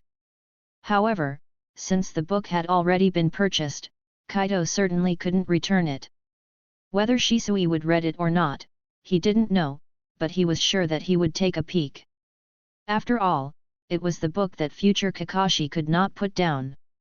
Kaido was naturally very curious about what content was written in it. But before indulging in a good read, Kaido had many other things to do, such as reporting the mission and arranging for someone to melt and reforge Reiga's ninja sword, and so on. However, none of these tasks needed to be done by Kaido himself, as Shisui volunteered to take care of them. Even more, Shisui stated he would help contact and summon Uchihas who had once fought on the battlefield with them. He would also communicate with the elders behind him. He wanted to see the attitudes of these elders. If possible, he hoped to win them over. After all, even the dovish elders, who are currently less influential, still control considerable resources. If Shisui could convince them, it would undoubtedly save Kaido and himself a great deal of effort. However, such matters depended on future developments. For now, all Kaido could do was hope and look forward to a good outcome. Temporarily setting aside his duties, Kaido simply took a seat on a bench by the roadside on the main street of Konoha and began reading the book he had just purchased. What kind of mess is written in here? Just a few chapters in, Kaido's expression had become extremely peculiar. Because he discovered that the contents written by Jiraiya were really terrible. Although there were parts Kaido was interested in, he couldn't help but feel that Jiraiya's writing wasn't up to par, particularly in terms of details which left him speechless. As an avid reader who has delved into complete books such as The Hobbit and Dream of the Red Chamber, and has even paid homage to esteemed authors like Tolkien and Cao Suekin, Kaido couldn't help but find Jiraiya's current writing somewhat dreadful. Don't you realize how enjoyable it can be to explore the intricacies of describing persons? It's a missed opportunity. Finally, Kaido couldn't bear to continue reading. He closed the intimate paradise in his hand, all the while murmuring under his breath. However, it was at this moment that he noticed that the people around him were giving him somewhat strange looks. Especially after these people saw the book in Kaido's hands, they couldn't help but start whispering amongst themselves. This left Kaido somewhat helpless. Was a book of this caliber really worth such a fuss? However, if one can earn a decent income from writing this kind of book, perhaps I should give it a try too. I could even churn out, not to mention novels. It was unclear whether it was the result of obtaining the Mangekyo Sharingan, or resolving Shisui's situation, but Kaido's mood was genuinely high. Although he knew he was still a long way from truly escaping danger, Kaido was never a person who liked to live in bitterness and hatred. Keeping oneself tense all the time was never a good thing. Proper rest and relaxation would give them more energy to do what needed to be done. Thinking so, Kaido got up to get something to eat, then planned to find a training ground to experiment with all he had gained from this operation. Excluding Shisui's issues, during this operation Kaido obtained the Mangekyo Sharingan and a sword technique imbued with wind release. Without being modest, he had made a killing. But no matter how much he gained, he had to put in the effort to adapt and become proficient. He probably wouldn't dare to mess around with the Mangekyo Sharingan. The incident where Sasuke blinded himself within a month was still fresh in his mind. However, without using any jutsu, merely activating the Mangekyo Sharingan to understand the changes within, was something Kaido should do. And ever since I activated the Mangekyo Sharingan, I've distinctly felt an increase in my physical attributes and chakra. However, the growth in physical attributes is still limited, it's mainly in the area of chakra. Kaido silently mused. He knew that after activating the Mangekyo Sharingan, these eyes would bring a certain level of feedback to his body. But how exactly the feedback worked, Kaido didn't know. He just remembered that Uchiha Madara once mentioned straight-line Sharingan, then commented that it was no wonder he was so agile. This left Kaido somewhat baffled. He didn't understand what straight line really meant. Did it refer to having straight lines or something? Yet, in his memory, Uchiha Madara's original Sharingan seemed to be three tomo connected together, showing no indication of what was straight about it. On the contrary, after he obtained his younger brother's eyes, evolving into the eternal Mangekyo Sharingan, there indeed were three straight pillars. As for Sasuke's eyes, Kaido was also perplexed. They clearly resembled a curved hexagram, yet after fusing Ataka's eyes, it straightened Ataka's pattern. So, what did this straight line really mean, and how should it be interpreted? Kaido truly couldn't figure it out. Thus, Kaido was more inclined to feel the changes originating from within himself. After activating the Mangekyo Sharingan, the biggest enhancement he experienced was in his chakra. Both the quality and quantity of his chakra were steadily improving, and notably, this advancement had nothing to do with his training. A significant overall boost, with a focus on chakra. Physical attributes lag a little, but that's not a big deal. After all, I have the path reversal. Having mastered the path reversal, a power similar to Sage Mode, Kaido wasn't really worried about the lack of enhancement in physical attributes. Although this power easily depleted his chakra, wouldn't Kaido use it if he ran into trouble in battle? As long as he didn't overly depend on and utilize his power, Kaido believed that he could solve a series of troubles before his chakra was entirely drained. Besides, I have the system as a backup, so I can be a bit more at ease. That being said, I need to train my swordsmanship well. Pondering internally, Kaido had fully made up his mind. However, as he was still contemplating about giving the shinobi world a taste of hitting below the belt cruelty, he suddenly heard someone calling him. Kaido. The voice was pleasant but seemed surprised, and within it, Kaido detected a touch of languidness. This voice also took Kaido by surprise. He turned his head and saw a young girl with long black hair tied in a ponytail. Seeing her face, Kaido instantly recognized who she was. This young girl was a former teammate, and her name had left a significant impression on him.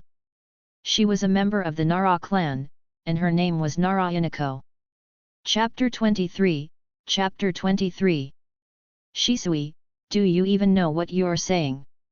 Just as Kaido was idly wandering and reading along Konoha's main street, Shisui was in a room of the Uchiha clan, facing an elder in silence. This elder's name was Uchiha S.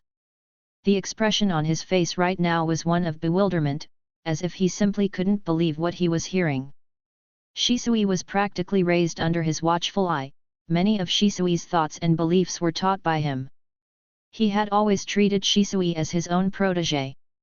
Their shared belief was a hope for harmony between the clan and the village, a coexistence of family and community. This belief had always been constant and they had always striven towards this direction, constantly working for this ideal. They longed to establish connections through communication with the higher UPS of Konoha, desiring to be genuinely accepted and acknowledged. Unfortunately, the setbacks and blows they are facing now are immense. In the village, following the outbreak of the Nine Tails event, the Uchiha clan and the village have grown apart, a reality they cannot change. And within the clan, the village's actions have also led to widespread dissatisfaction among the majority of the clan's members. All they can do now is rely on Shisui as their connection, hoping to gain the trust of the third Hokage and the ninjas of Konoha.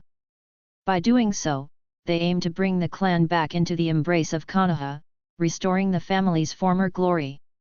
After all, their predecessors were the ones who had resisted Uchiha Madara. Shisui is a descendant of Uchiha Kagami, one of the most distinguished among them. Shisui even managed to awaken the Mangekyo Sharingan. In the entire clan, the number of those who have awakened the Sharingan is not great, let alone the Mangekyo. Uchiha S reckons that perhaps only Shisui has the Mangekyo within the clan.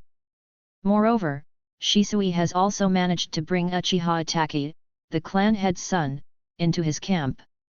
This gives them a much stronger bargaining position. However, Uchiha S does not particularly like Uchiha Itachi. The lad always puts Konoha first in everything he does. However, the clan head's son is also a man of strong resolve. He cannot change Uchiha Itachi's mindset, and so he places greater hope on Shisui. After returning from his last mission with the Anbu, Shisui did not report back, but instead took leave to carry out a mission with that Uchiha Kaito. Uchiha Kaito is also a prodigy within the clan, reaching the level of 3 Tomo at a young age, and he is both a friend and classmate of Shisui's. However, Kaito is a maverick. He has not joined any faction within the clan.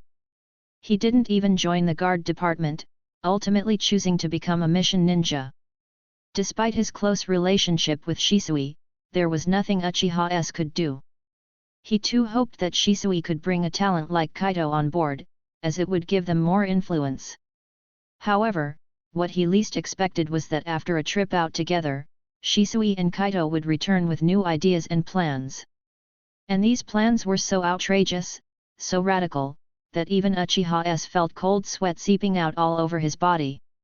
I know exactly what I'm saying. Shisui was looking intently at Uchiha S. He nodded, then repeated his statement once again. I'm saying, the chaos and division within the clan have reached such an extent that we can't keep united to do what we should be doing. And the person who caused all this is the clan head.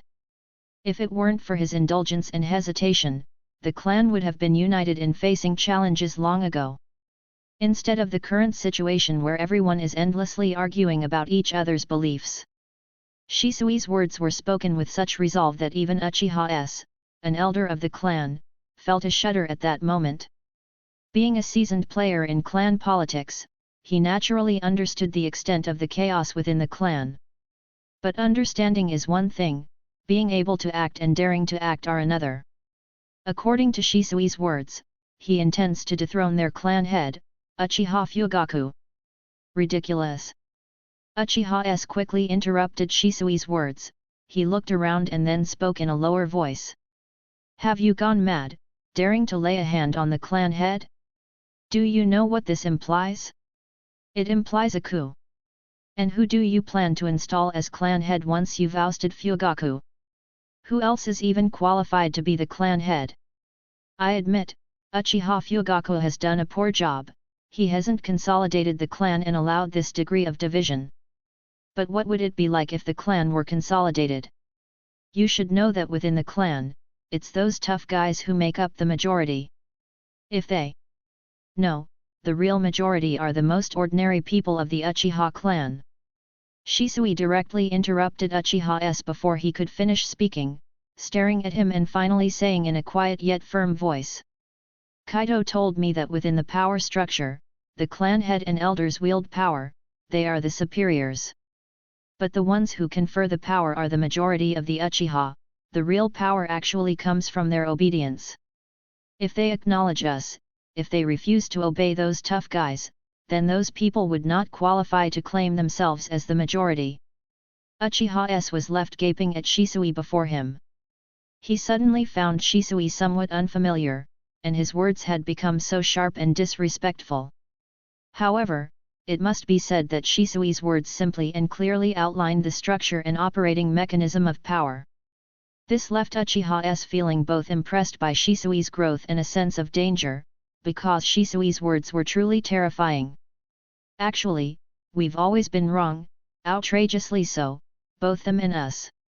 Shisui looked at Uchiha S in front of him, sighed lightly, and continued speaking. We've always been endlessly quarreling within the clan, even fighting amongst ourselves, without ever considering unity. Within Konoha, the third Hokage and his staff members are all people who inherited the will of the second Hokage. They've always had reservations about the Uchihas.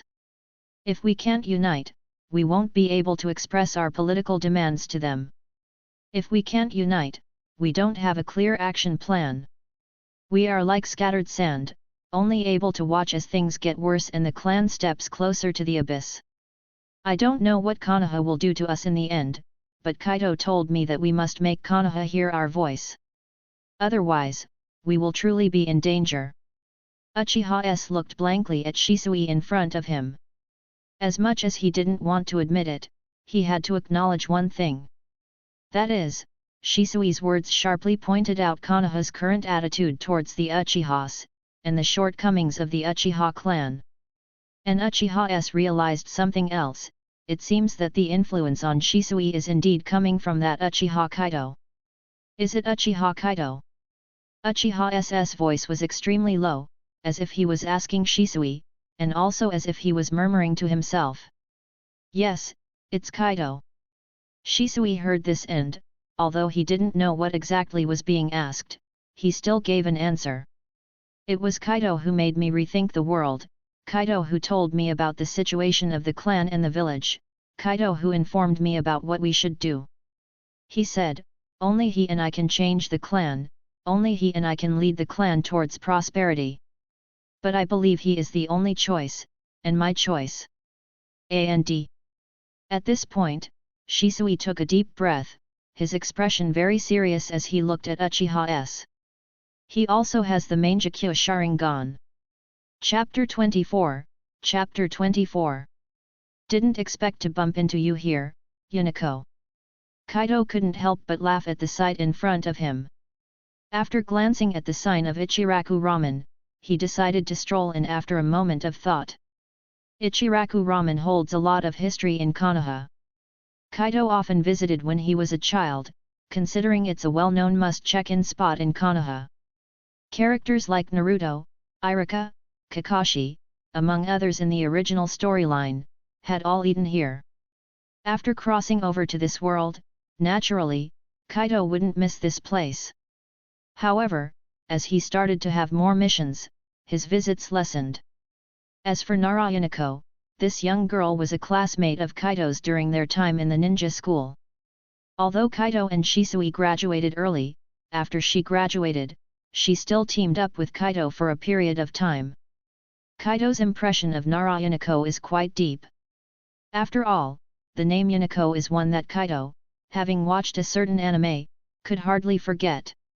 In addition, she is quite beautiful with hair that could be tied up into a high ponytail or let down as long, straight black locks, earning her quite a reputation in Kaido's XP.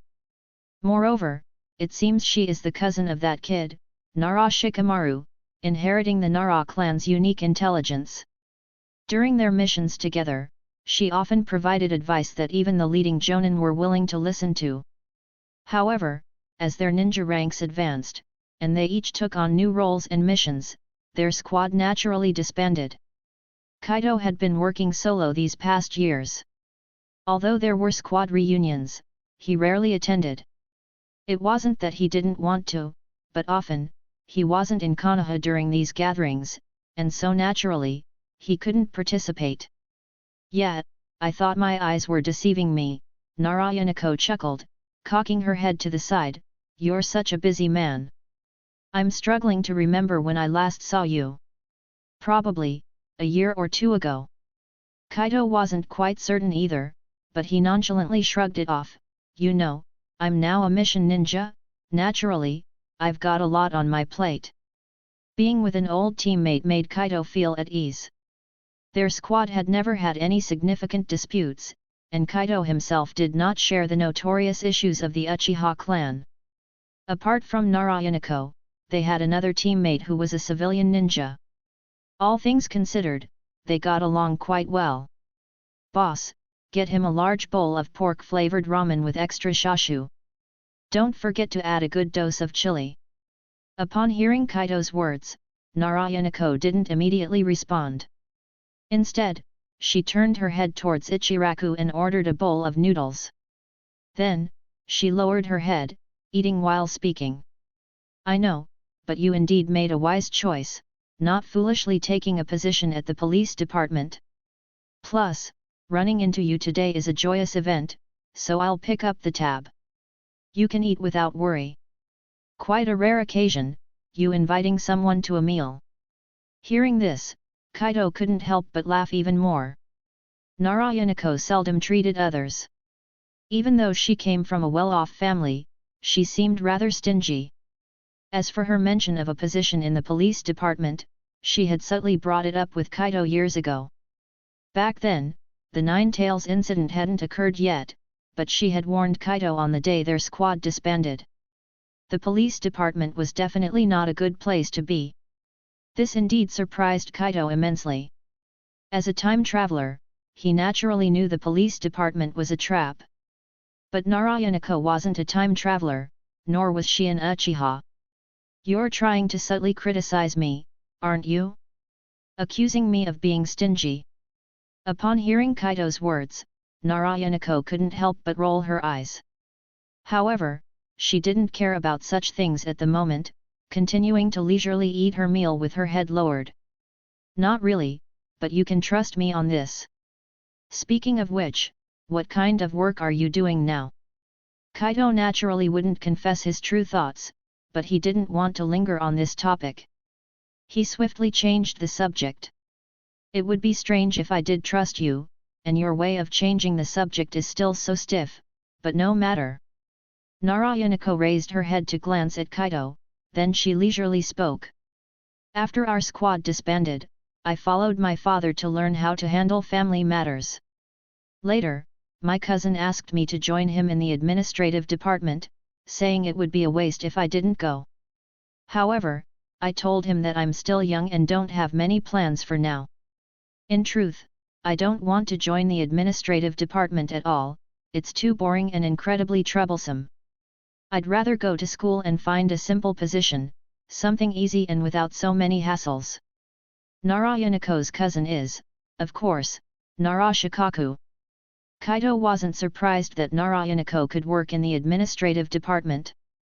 After all, Yanako is very intelligent, and according to the traditions of the Nara clan, their future either lies in selling medicine or working in the administrative department, which is a major tradition of their family.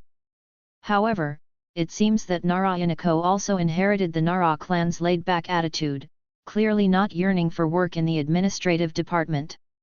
As the two of them were conversing, Ichiraku had finished preparing the ramen and served it up. It must be said that Ichiraku's ramen is among the most hearty meals Kaido has had over the years. Whether it's the portion size or the ingredients used, one could see the degree of seriousness Ichiraku put into making ramen. This is truly dedication to ramen craft. For people like this, who put their hearts into making ramen, Kaido would always come back no matter how many times he ate it.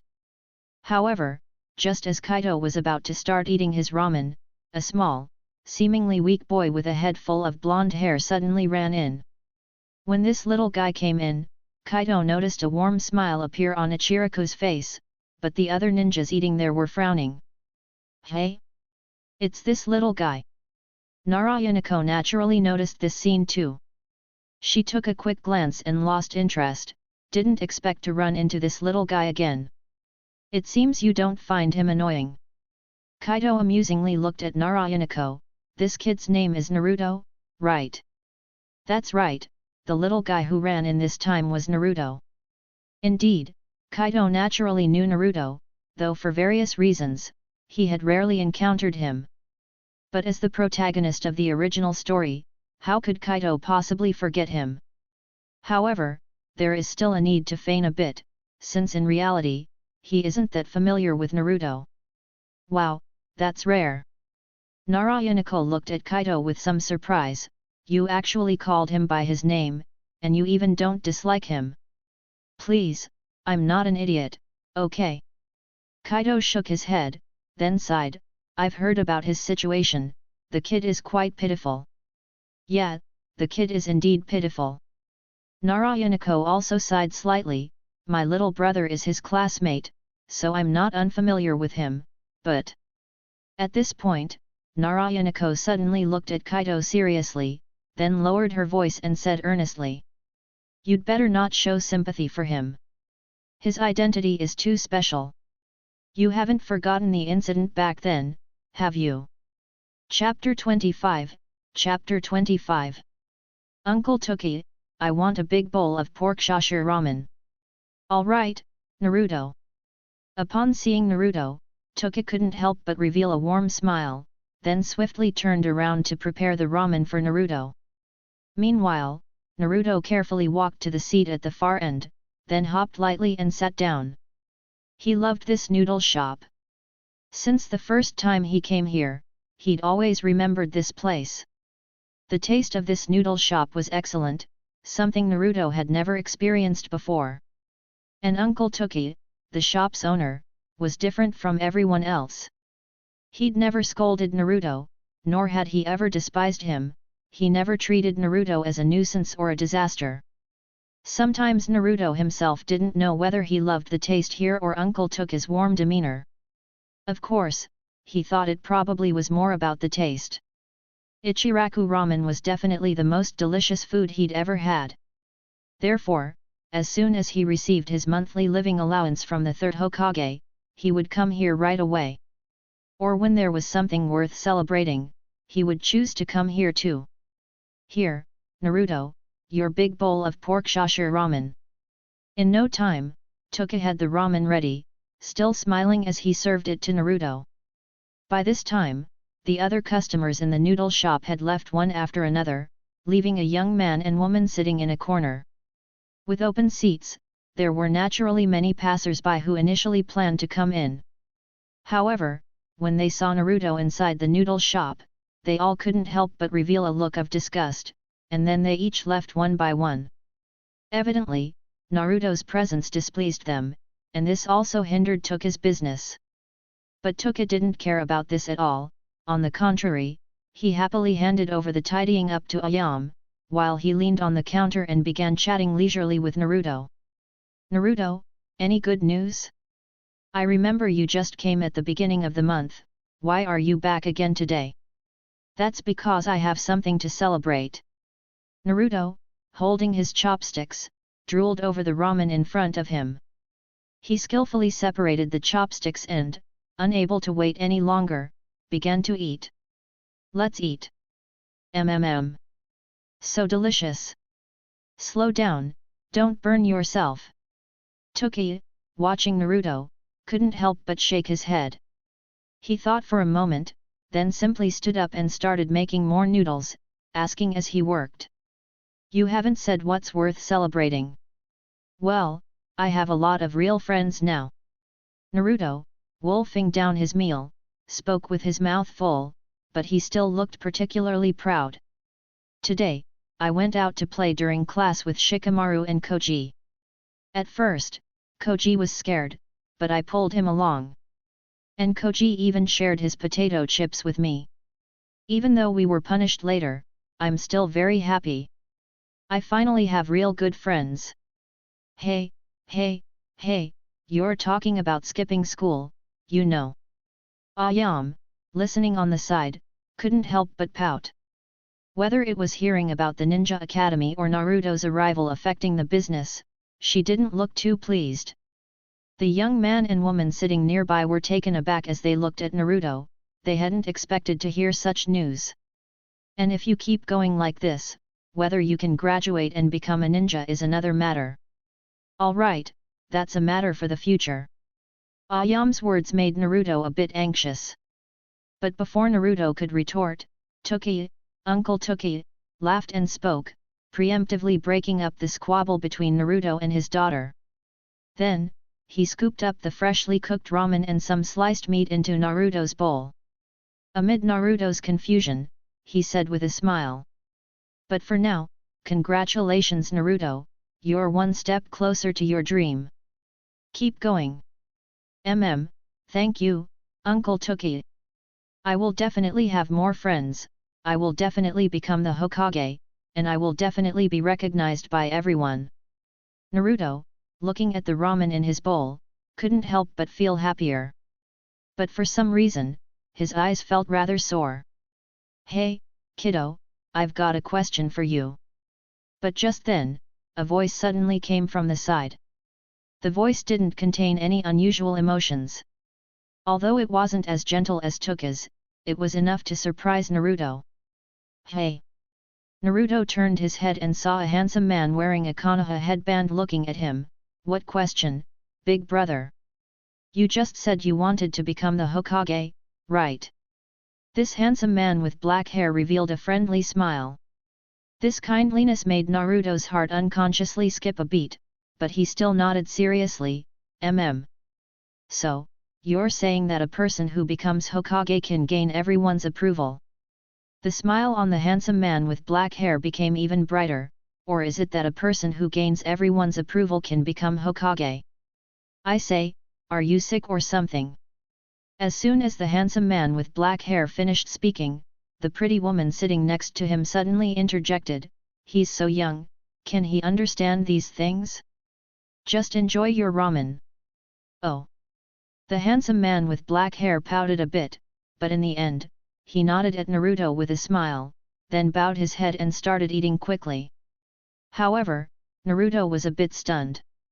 The question that the handsome big brother just asked seemed simple, and they appeared to be the same at first glance. But Naruto always felt that there was a tremendous difference between the two. Even though he couldn't quite understand it now, he did make sure to remember those words. Bowing his head, Naruto started eating the ramen quickly. By the time he finished his delicious ramen, he found that the big brother and sister sitting next to him had already left. Moreover, the entire ramen shop was left with only him. Others who originally wanted to come in after seeing him, eventually chose to leave. However, Naruto was already used to such situations. He stood up and then took out money to give to Toki. "No need, Naruto." To Naruto's surprise, Toki actually shook his head. "Uncle, this won't do." Naruto had no intention of taking advantage.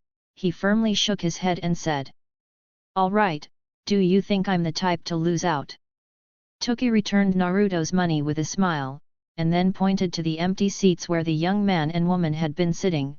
"The one who was talking to you just now has already paid for you. You can rest easy." "The big brother just now." Naruto looked at the empty seat and muttered to himself. In that big brother, Naruto felt a treatment towards him that was different from others. He simply treated Naruto as a normal person, but this in itself moved Naruto deeply. For some reason, Naruto felt a little sourness in the corner of his eyes, but he still held back this feeling and looked up at Toki. "Uncle, what is the name of that big brother?" "Him? If I'm not mistaken, I believe his name is Uchiha Kaito."